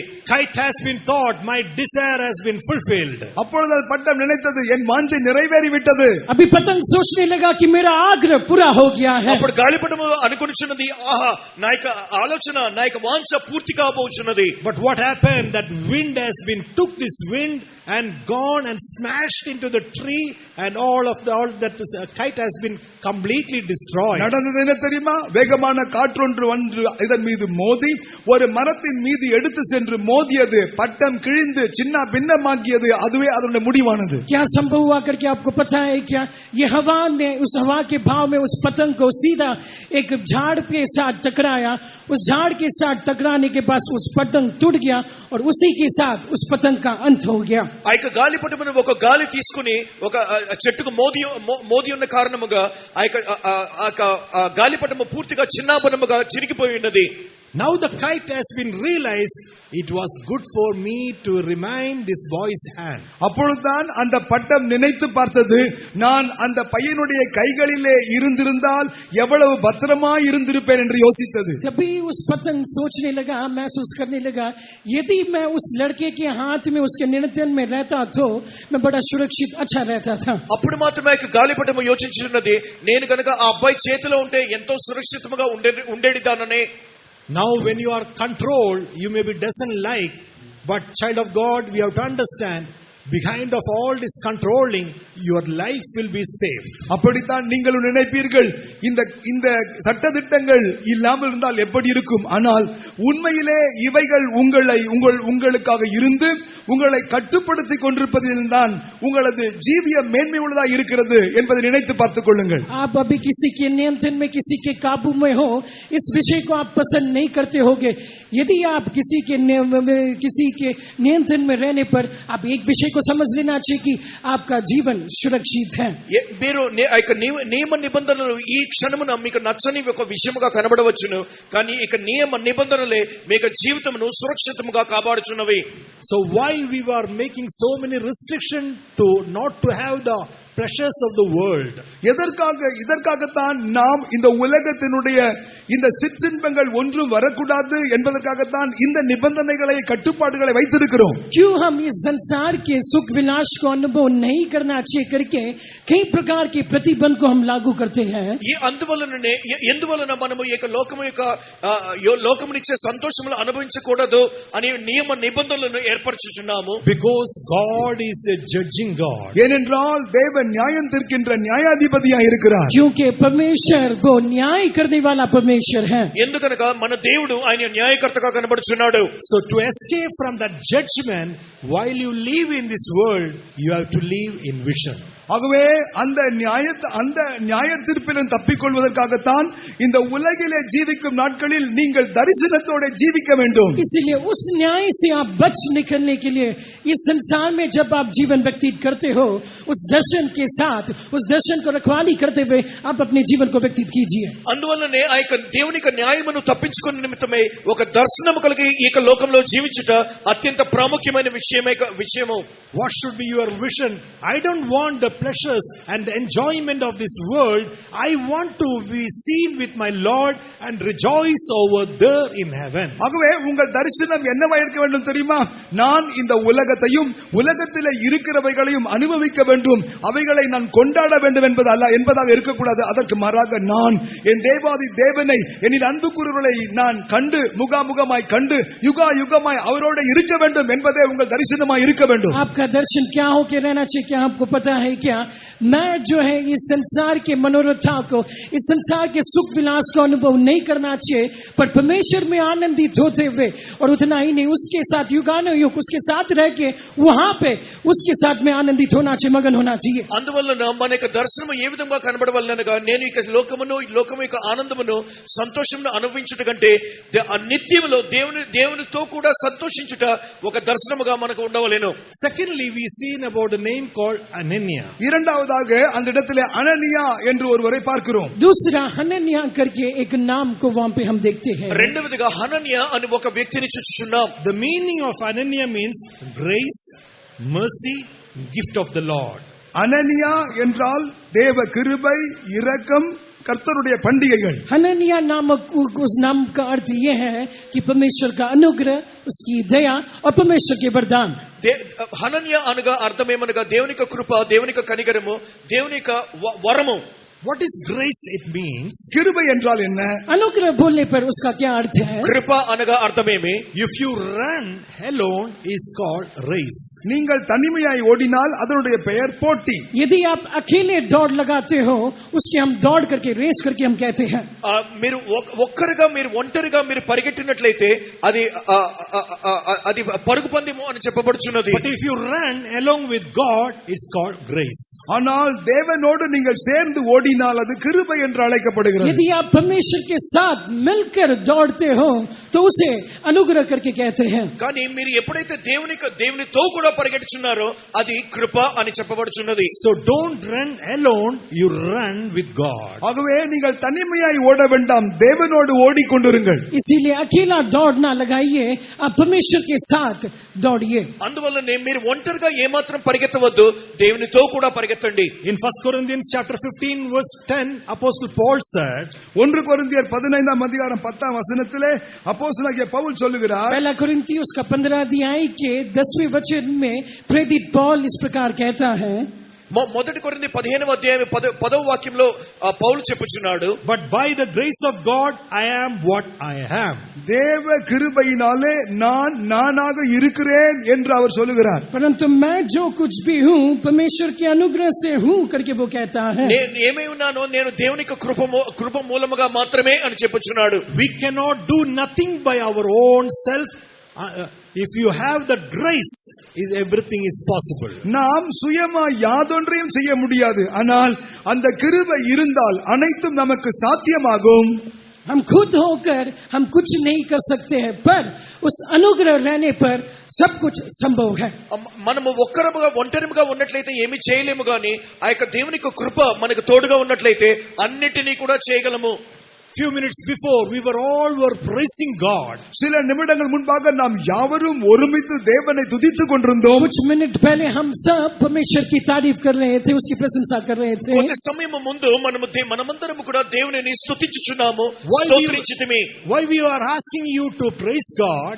நாங்கள் உங்களை தேவனை துதிக்க அழைத்த பொழுது हम क्यों आपको परमेश्वर की तारीफ करने के लिए इस प्रकार कहते हैं? మేము మిమ్మల్ని దేవునిని స్తుతించుడి, స్తోత్రించుడి, ఆరాధించుడి అని చెప్పినప్పుడు, when you are praising God, you are receiving the God's grace. நீங்கள் தேவனை துதிக்கும் போது தேவ கிருபையை பெற்றுக்கொண்டீர்கள். जब आप परमेश्वर की स्तुति करते हो, आप परमेश्वर के अनुग्रह को प्राप्त करते हो. ఎప్పుడైతే మీరు దేవునిని స్తుతించుచున్నారో, స్తోత్రించుచున్నారో, దేవుని యొక్క కృపను మీ జీవితంలో వచ్చుచున్నది. That God's grace will preserve you and protect you in this evil world. அந்த தேவ கிருபை தான் உங்களை பாதுகாக்கும், உங்களுக்கு அரணாய் இருக்கும் இந்த பொல்லாத உலகிலே. इस दुष्ट संसार में वो परमेश्वर का अनुग्रह ही आपको सुरक्षित, आपको रखवाली करेगा. ఈ యొక్క దుష్ట లోకములో ఆ యొక్క దేవుని యొక్క కృప మాత్రమే మిమ్ములను అత్యంత సురక్షితముగా భద్రపరచును, కాపాడును. So many youngsters day by day they are drowning to the sin and they are going towards the hell.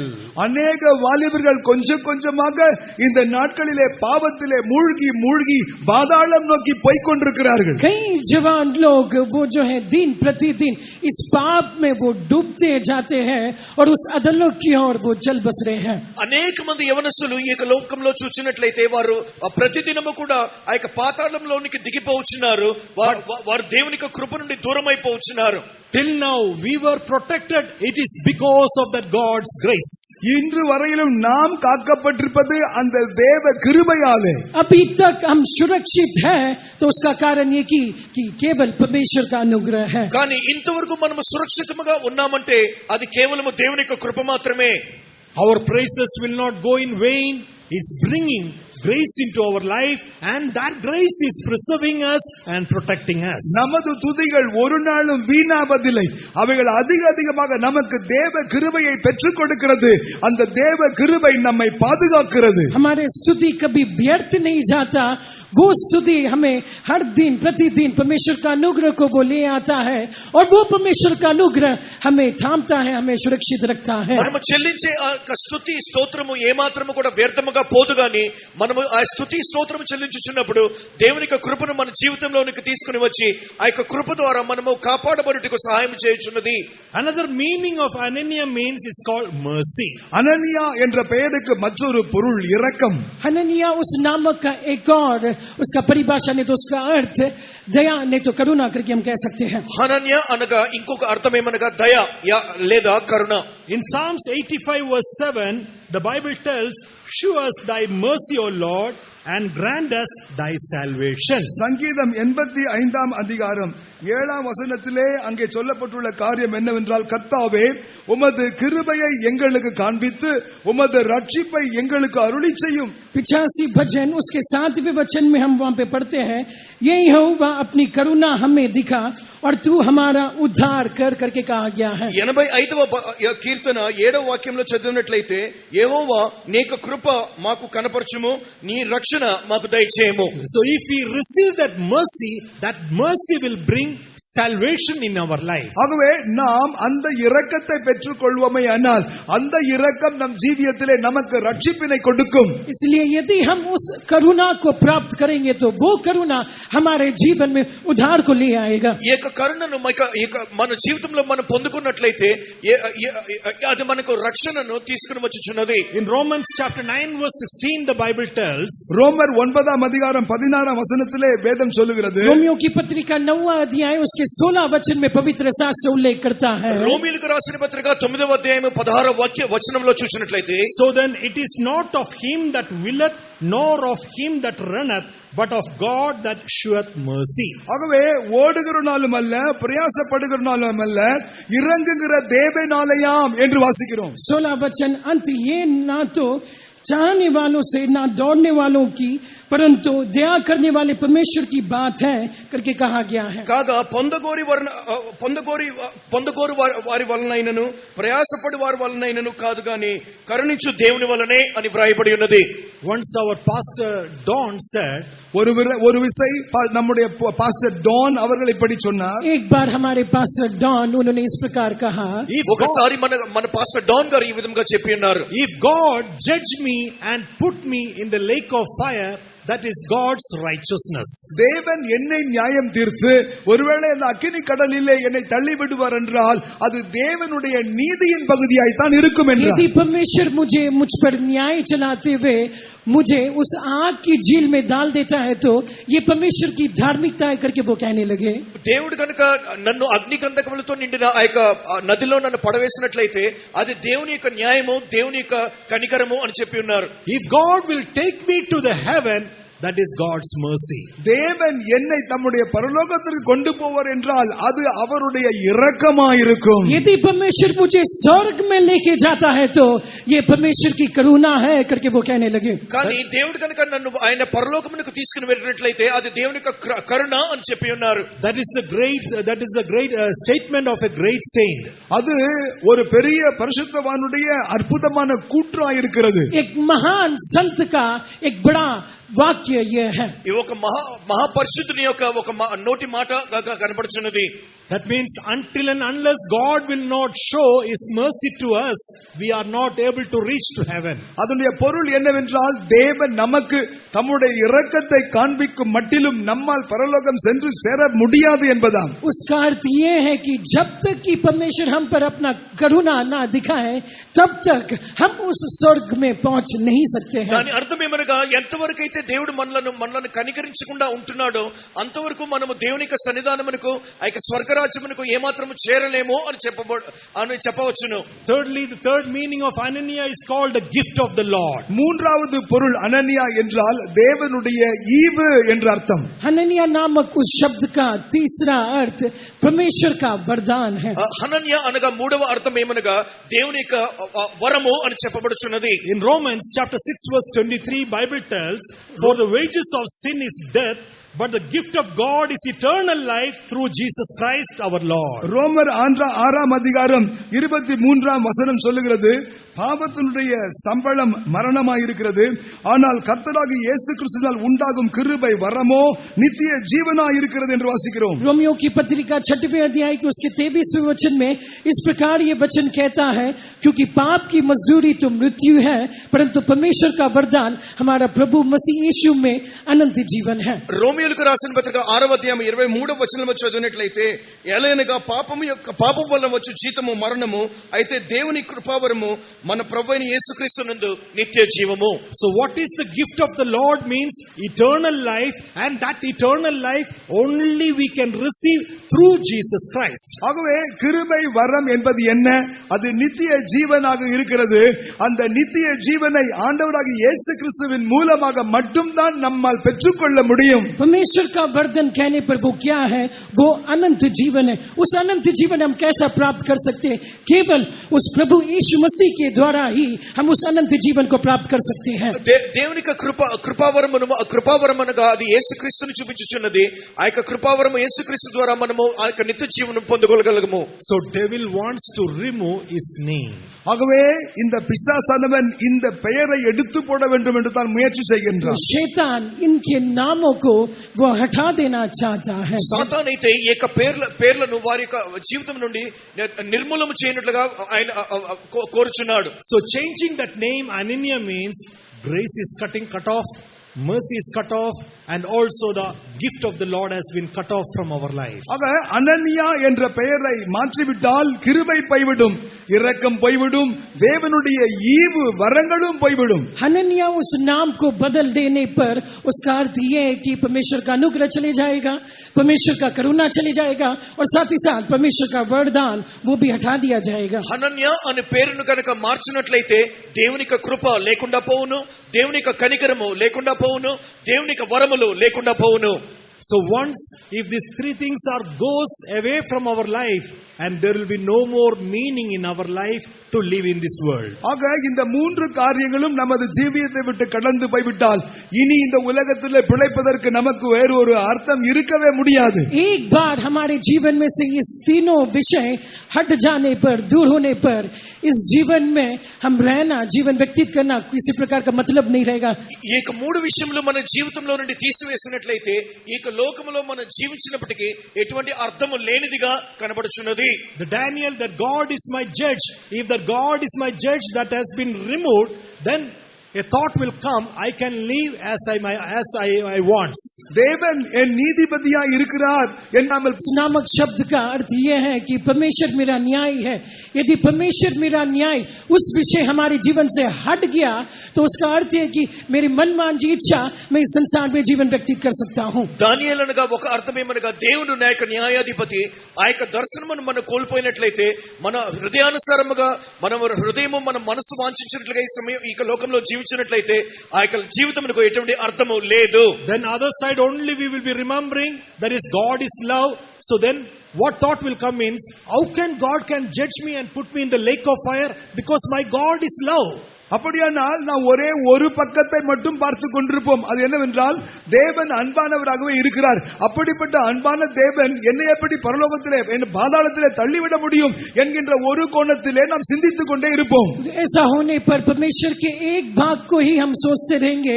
वो एक भाग ये है कि परमेश्वर प्रेम है. यदि वो परमेश्वर प्रेम है तो वो प्रेमी परमेश्वर मुझे कैसा दंड दे सकता है, मुझे कैसा उस अधोलोक में मुझे वो डाल सकता है. केवल वही विषय हमारे जीवन में रहेगा.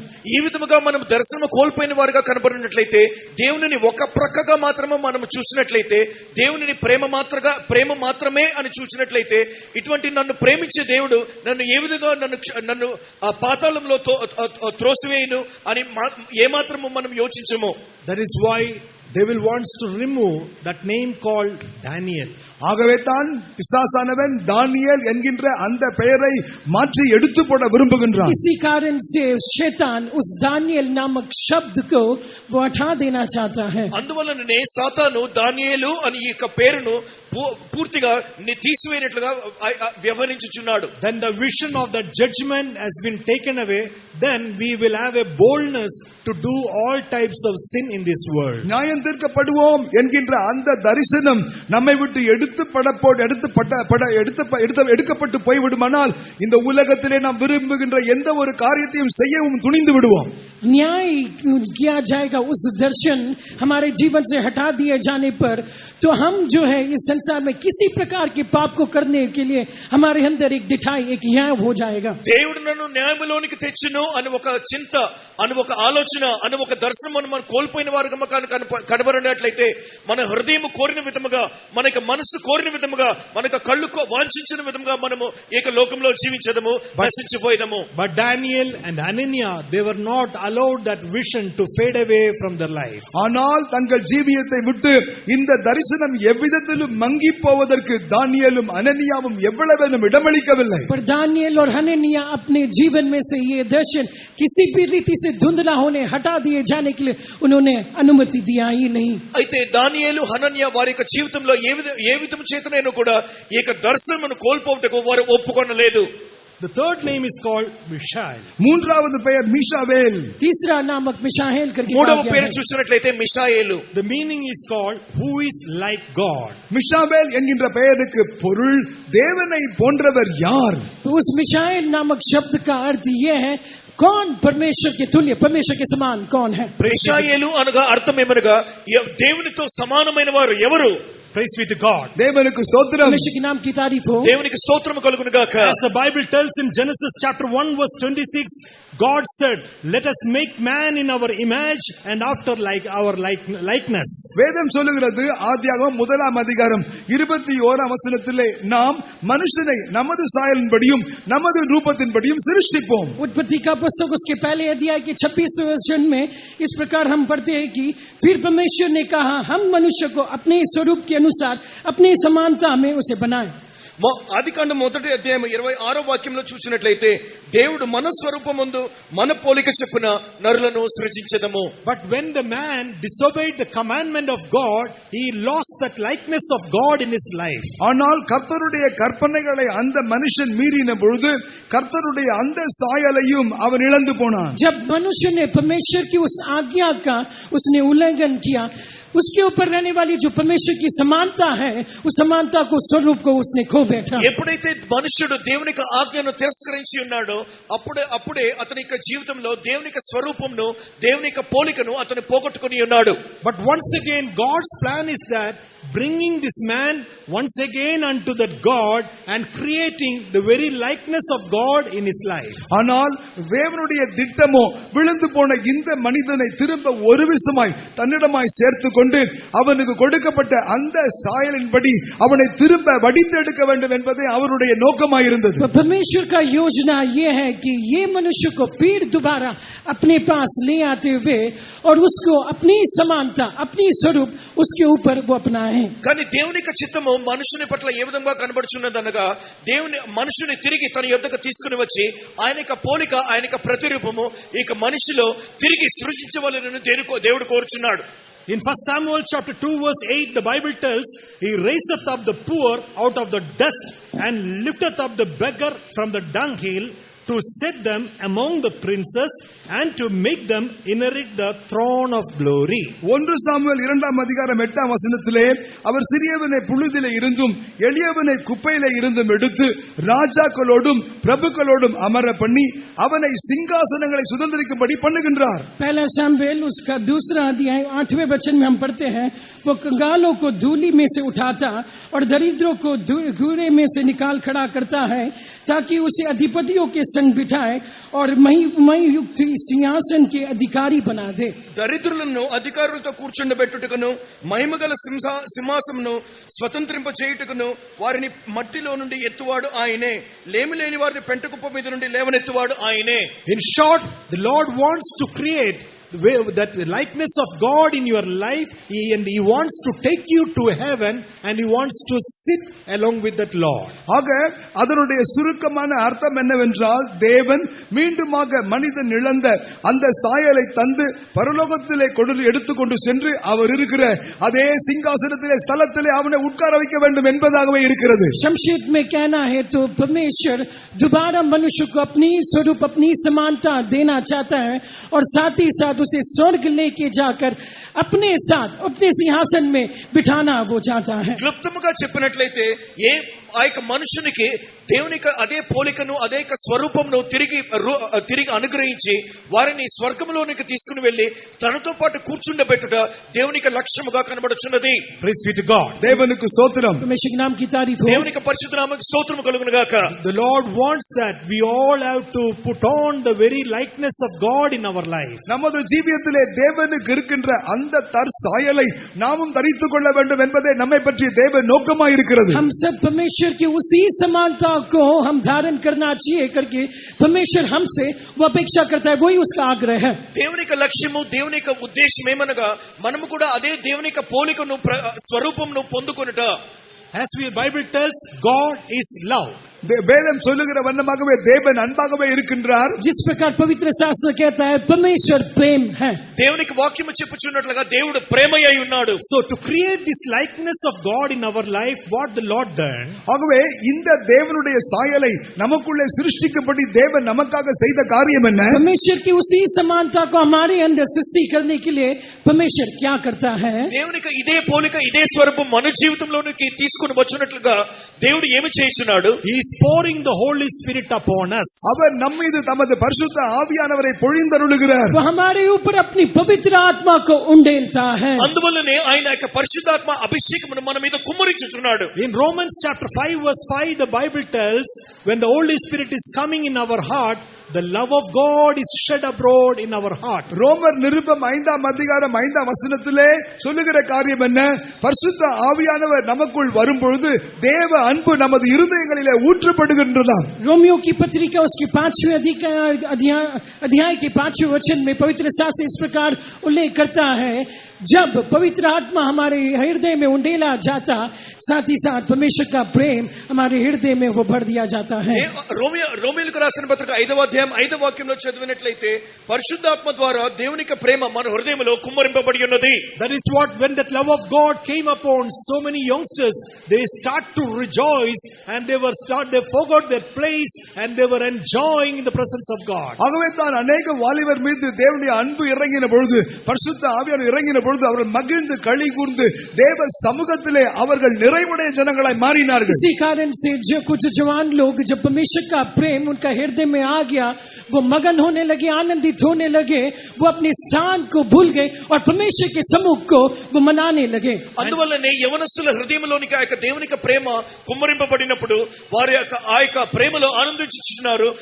వారి యొక్క ఆ యొక్క ప్రేమలో సంపూర్ణంగా తమను తామే మర్చిపోయిన వారుగా కనబడుచున్నారు. And each time when we are filling in the Holy Ghost, that likeness of God is creating in our life. ஒவ்வொரு முறையும் நாம் இப்படி பரிசுத்த ஆவியிலே நிரம்பி களி கூறும் பொழுது தேவனுடைய அந்த சாயல் நம்மிலே சிருஷ்டிக்கப்பட்டு கொண்டே வருகிறது. हर एक समय जब हम पवित्र आत्मा की अभिषेक से भर जाते हैं, तभी परमेश्वर की उसकी समानता हमारे अंदर से सीखी जाती है। అందువల్లనే ఎప్పుడైతే ఆ యొక్క పరిశుద్ధాత్మ మనం నింపబడుచున్నామో ఆ క్షణములో ఆ యొక్క సమయంలో దేవునికి అదే స్వరూపము అదే యొక్క పోలిక మన జీవితంలో పరిశుద్ధాత్మ ద్వారా దేవుడు సృష్టించుచున్నాడు.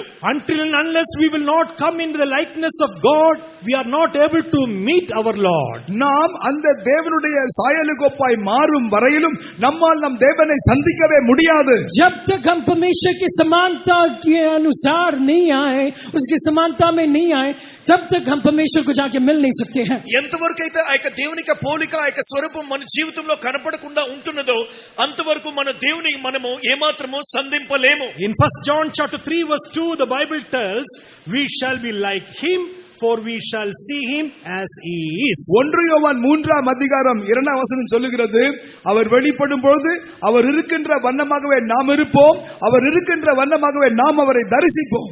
पहला यूहन्ना की पत्रिका उसके 3 अध्याय के 2 वचन में हम पढ़ते हैं, जिस प्रकार वो है हम उसके उस प्रकार हम बदल जाएंगे और जैसा वो है वैसे ही हम उसे देखेंगे.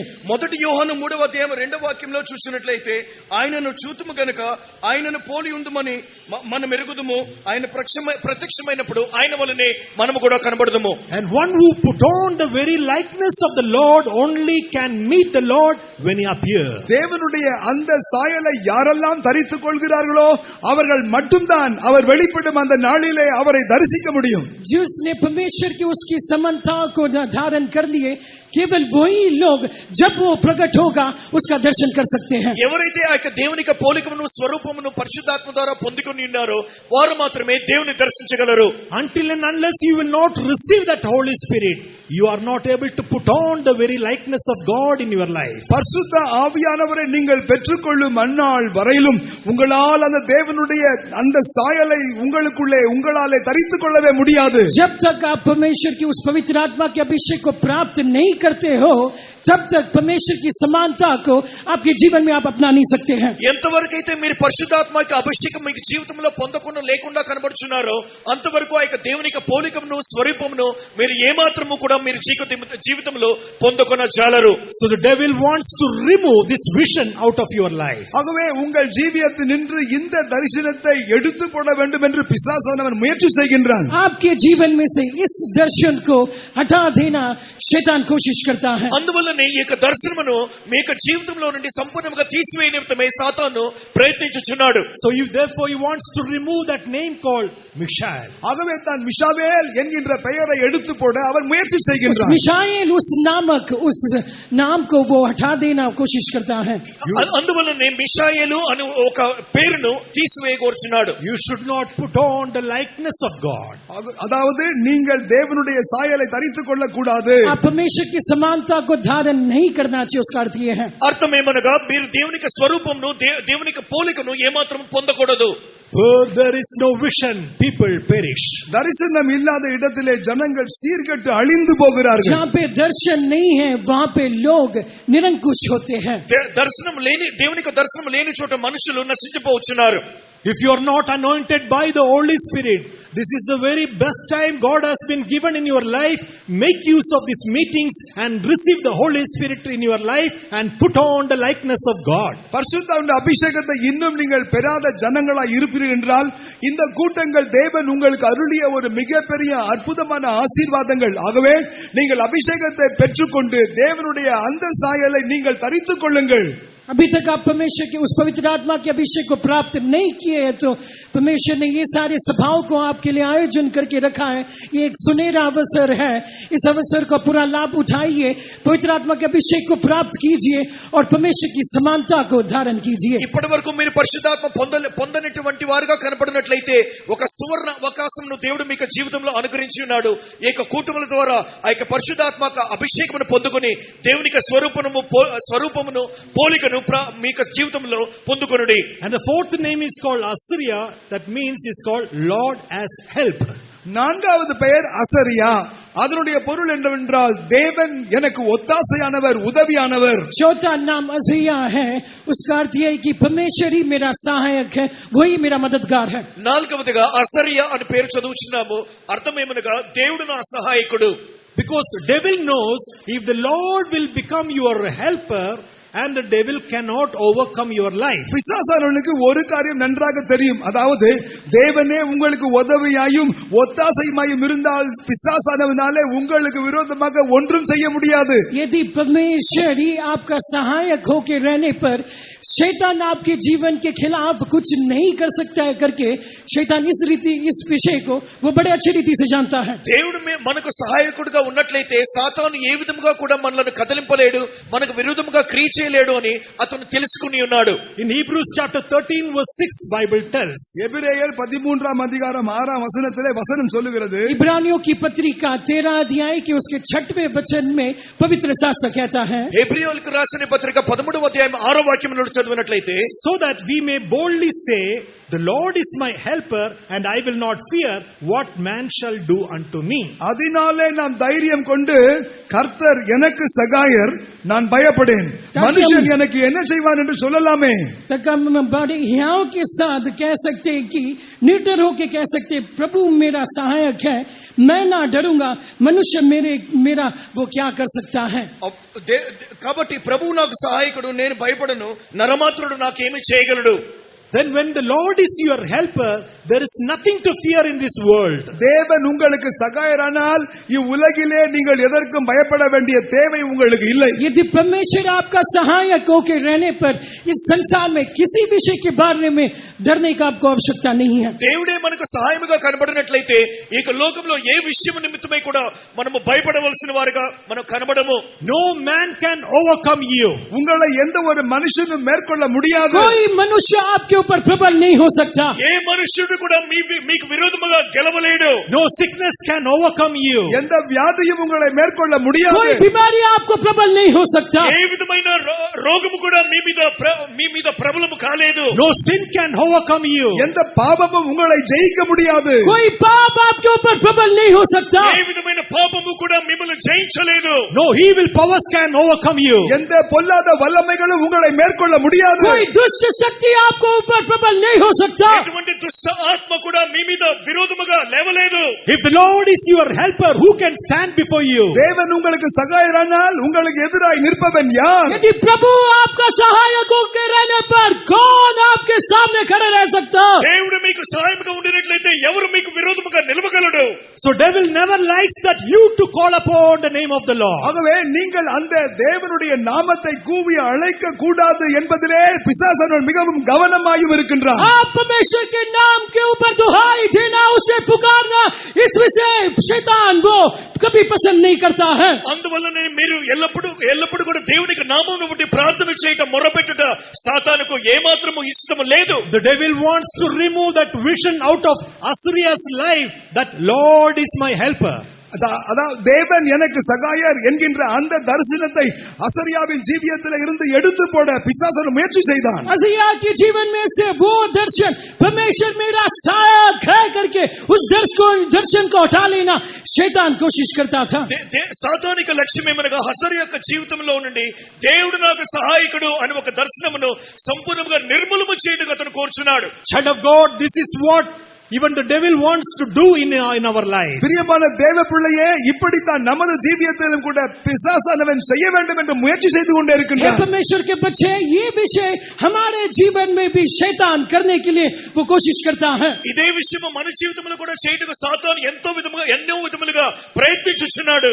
God is judge that you should forget. This is what the devil wants in your life. தேவன் நியாயாதிபதியாய் நீதிபரராய் இருக்கிறார், அதை உங்கள் ஜீவியத்திலே நீங்கள் மறந்துவிட வேண்டும் என்று தான் பிசாசன் உங்களை பற்றி எதிர்பார்த்து கொண்டிருக்கிறார். परमेश्वर न्याय है, इस विषय को आप भूल जाना चाहिए करके शैतान आपके जीवन में वो इस प्रकार वो कोशिश करता है. దేవుడు న్యాయాధిపతియే ఉన్నాడని మనము మర్చిపోవుటకు సాతాను ఎంతో ప్రయత్నించుచున్నాడు. Because once you forget that, you will have a boldness to do all types sin in this world. ஏனென்றால் அதை நீங்கள் மறந்துவிட்டால் இந்த உலகத்தில் எந்த விதமான பாவத்தை செய்யவும் நீங்கள் துணிகரம் கொண்டவர்களாய் மாறி விடுவீர்கள். एक बार उस विषय को आप भूल जाने पर इस संसार में रहने वाले सारे पापों को करने के लिए आपके अंदर दिठाई होगा, हिया होगा.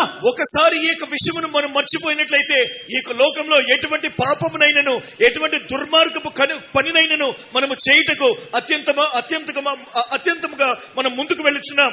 The devil wants to remove the vision called grace mercy and the gift of the Lord. அப்படியே கிருபை இரக்கம் தேவ வரம் என்கின்ற தரிசனத்தையும் உங்கள் ஜீவியத்திலே உங்களை விட்டு எடுத்துப்பட வேண்டும் என்று பிசாசு முயற்சி செய்கின்றான். अनुग्रह करुणा परमेश्वर का वरदान उस दर्शन को भी आपके जीवन में से हटा देने की परमेश्वर वो शैतान कोशिश करता है. కృప కనికరము దేవునికి వరము అనునటువంటి ఒక దర్శనమును కూడా మీకు జీవితంలో నుండి తీసివేయనట్లుగా సాతాను క్రియ చేయుచున్నాడు. If that grace is gone, mercy is gone, the gift of the Lord, that eternal life is gone, means there is no meaning in our life to live in this world. கிருபை இரக்கம் தேவனுடைய கிருபை வரமாகிய நித்திய ஜீவன் நம்மை விட்டு இந்த உலகத்திலே எடுபட்டு போய்விடுமானால் அதற்கு பின் இந்த உலகத்திலே பிழைப்பதற்கு நமக்கு வேறொரு நோக்கம் இருக்கவே முடியாது அல்லவா?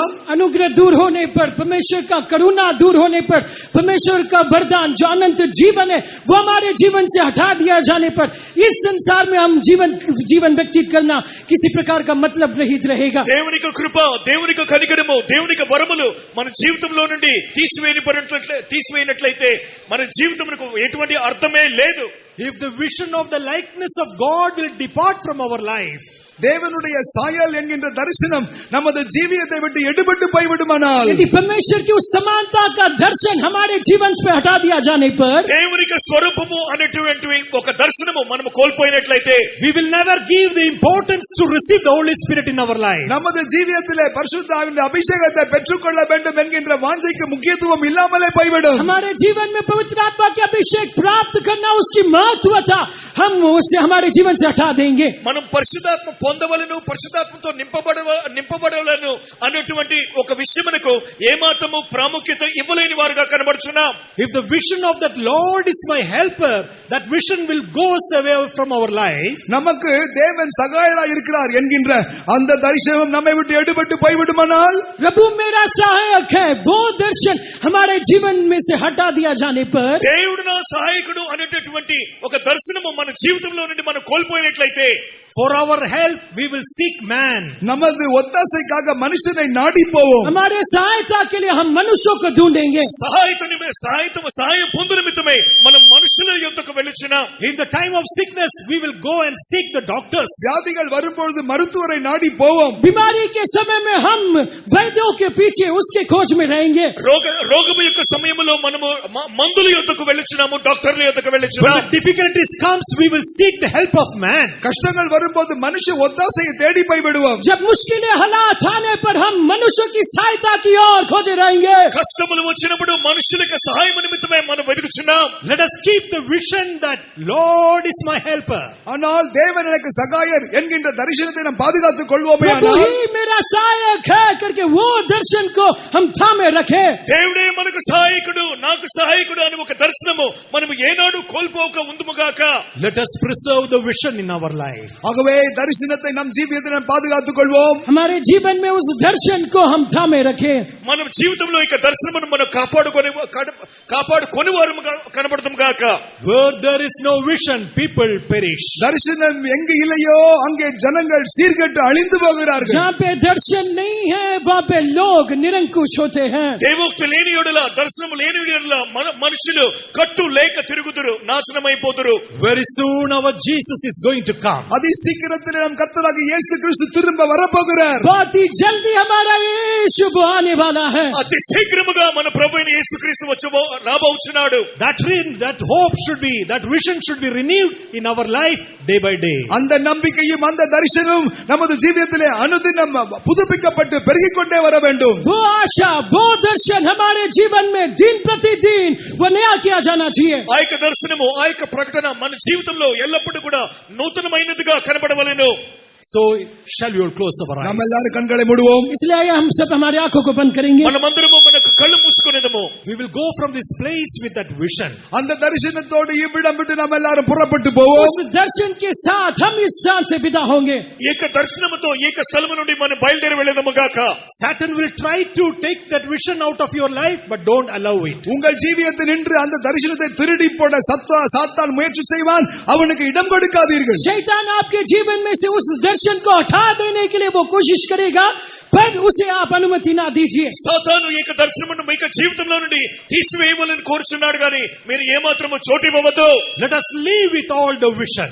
நாம் அந்த தரிசனத்தோட பிழைத்திருப்போம். हम उस दर्शन के साथ जीवन व्यतीत करें. ఈ యొక్క దర్శనముతో మన యొక్క జీవితంలో కనబడటం గాక. How many of you are going to take that decision? I will not allow the devil to remove the vision out of my life. All my life I will live with that vision.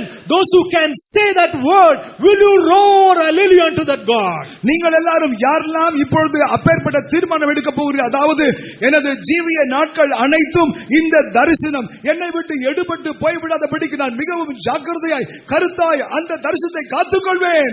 शैतान मेरे जीवन से ये सारे दर्शन को उठा नहीं लेने के लिए मैं मेरे जीवन भर बड़े सावधानी के साथ रखवाली करूंगा करके इस प्रकार कितने जन फैसला लेते हो और कहते हो हे परमेश्वर तू ही मेरा दर्शन होके रहे.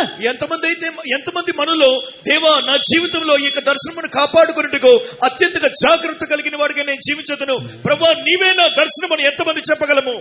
Those who say shout hallelujah unto that Lord. அப்படி சொல்லுகிற யாவரும் சத்தமாய் ஹல்லேலூயா சொல்லுவோம். इस प्रकार कहने वाले लोग ऊंची आवाज के साथ ஹல்லேலூயா ललकारे.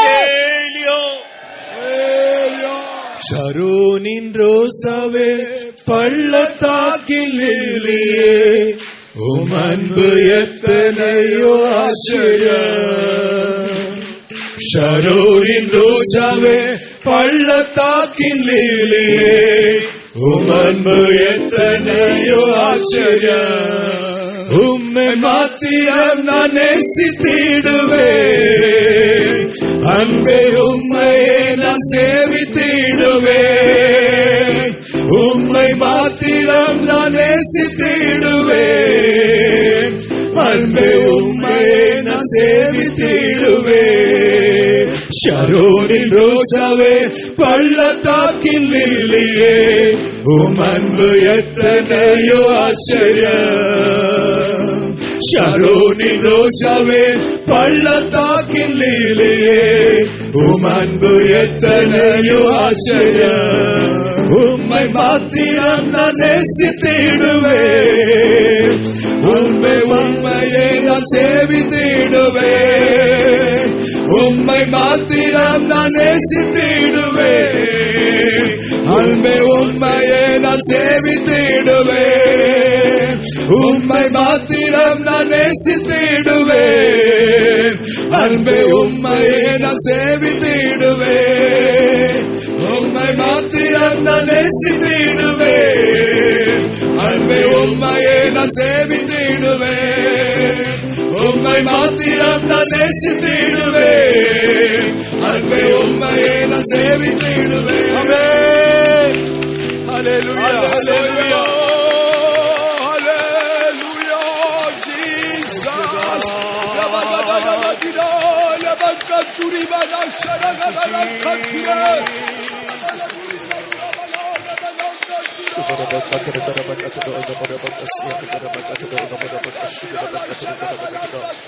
Praise the Lord.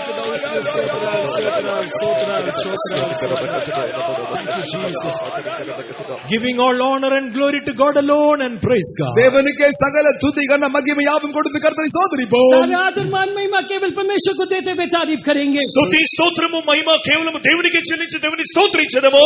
Praise the Lord, praise the Lord, praise the Lord, praise the Lord, praise the Lord, praise the Lord, praise the Lord, praise the Lord, praise the Lord. Let's pray. அருமையான தேவனே ஆசீர்வதிக்கப்பட்டதான இந்த நல்ல நாளுக்காக ஸ்தோத்திரம். கர்த்தாவே எங்களை நேசித்து நீ கொடுத்திருக்கிறதான இந்த இப்படிப்பட்டதான ஒரு வாலிப கூட்டத்துக்காக ஸ்தோத்திரம். கர்த்தாவே உம்மை புகழவும் உம்மை உயர்த்தவும் கர்த்தாவே உம்முடைய நாமத்தை மகிமைப்படுத்தவும் எங்களுக்கு நீ தந்ததான நல்ல தருணத்துக்காக உம்மை கூட ஆகோடி ஸ்தோத்திரம். கர்த்தாவே நீர் எங்களிடத்தில் இடைப்பட்டதான ஒவ்வொரு வார்த்தைகளுக்காக ஸ்தோத்திரம். எங்கே தரிசனம் இல்லையோ அங்கே ஜனங்கள் சீர்கெட்டு போகிறார்கள். கர்த்தாவே நாங்கள் வாலிபர்களாகிய நாங்கள் தரிசனத்தோடு ஜீவிக்க எங்களுக்கு நீர் உதவி செய்யணுமே. எப்படி பிசாசானவன் அந்த 4 பேரோட பேரை மாற்றி அவனோட தரிசனத்தை முற்றிலுமாக மாற்றும்படியாக அவன் பிரயாசப்பட்டான். எங்களோட ஜீவிதத்தில் இப்படிப்பட்டதான காரியங்கள் நடைபெறாதபடிக்கு தேவனே நீர் எங்களோட நியாயாதிபதியாக இருக்கும்படியாக கர்த்தாவே உம்மிடத்தில் கேட்டுக்கொள்கிறோம். நீர் எங்களோட நியாயாதிபதியாக இருக்கிறதாக கர்த்தாவே அந்த தரிசனத்தை நாங்கள் ஒருபோதும் இழந்து விடாதபடிக்கு கர்த்தாவே பாதுகாத்துக் கொள்ள நீர் எங்களுக்கு உதவி செய்யும்படியாக கேட்டுக்கொள்கிறோம். கர்த்தாவே ஆண்டவரே நீர் எங்களுடைய கிருபையாக இருக்கிறீர். கர்த்தாவே கர்த்தாவே நீரே எங்களுக்கு தயவாக இருக்கிறீர், கர்த்தாவே நீரே எங்களுக்கு ஆண்டவரே அந்த வரமாக இருக்கிறீர் என்கிறதான அந்த தரிசனத்தை நாங்கள் இழந்து விடாதபடிக்கு காற்றுக்கொள்ள உதவி செய்யும்படியாக கேட்டுக்கொள்கிறோம். அது மாத்திரமல்லாமல் ஆண்டவரே நீர் உம்முடைய சாயலிலும் உம்முடைய சொரூபத்திலும் எங்களை நீ மாற்றும்படியாக அந்த தரிசனத்தை நாங்கள் இழந்து விடாதபடிக்கு பாதுகாத்துக் கொள்ள உதவி செய்யும்படியாக கேட்டுக்கொள்கிறோம். நீரே எங்களுக்கு உதவி செய்கிறவராக சாயலாக இருக்கிறபடியால் ஆண்டவரே இந்த காரியத்தை இந்த தரிசனத்தை இழந்து விடாதபடிக்கு தரிசனத்தோடு ஜீவிக்க எல்லாவற்றுக்கும் மேலாக நீர் மிகவும் சீக்கிரமாக வெளிப்பட போகிறீர். அந்த மீதிலே வெளிப்படும் போது உம்மை தரிசிக்கிறதான அந்த தரிசனத்தை நாளுக்கு நாள் பெருக அனுதினமும் அதிலே புதுப்பிக்கப்பட எங்களுக்கு உதவி செய்யும். சகல துதிகனமையும் கொடுக்கிறோம். வந்ததான வாலிபர்களை ஆசீர்வதித்ததற்காக சுத்தம் இன்னும் மேலும் மேலாக ஆசீர்வதியும். துதிகனமையும் கொடுக்கிறோம். இயேசுவின் நாமத்தினால் கேட்கிறோம் நல்ல பிதாவே. Amen. The grace of the Lord Jesus Christ and the love of God and the sweet fellowship of the Holy Spirit rest and abide with every one of us until Jesus Christ comes in glory. Hallelujah. Hallelujah.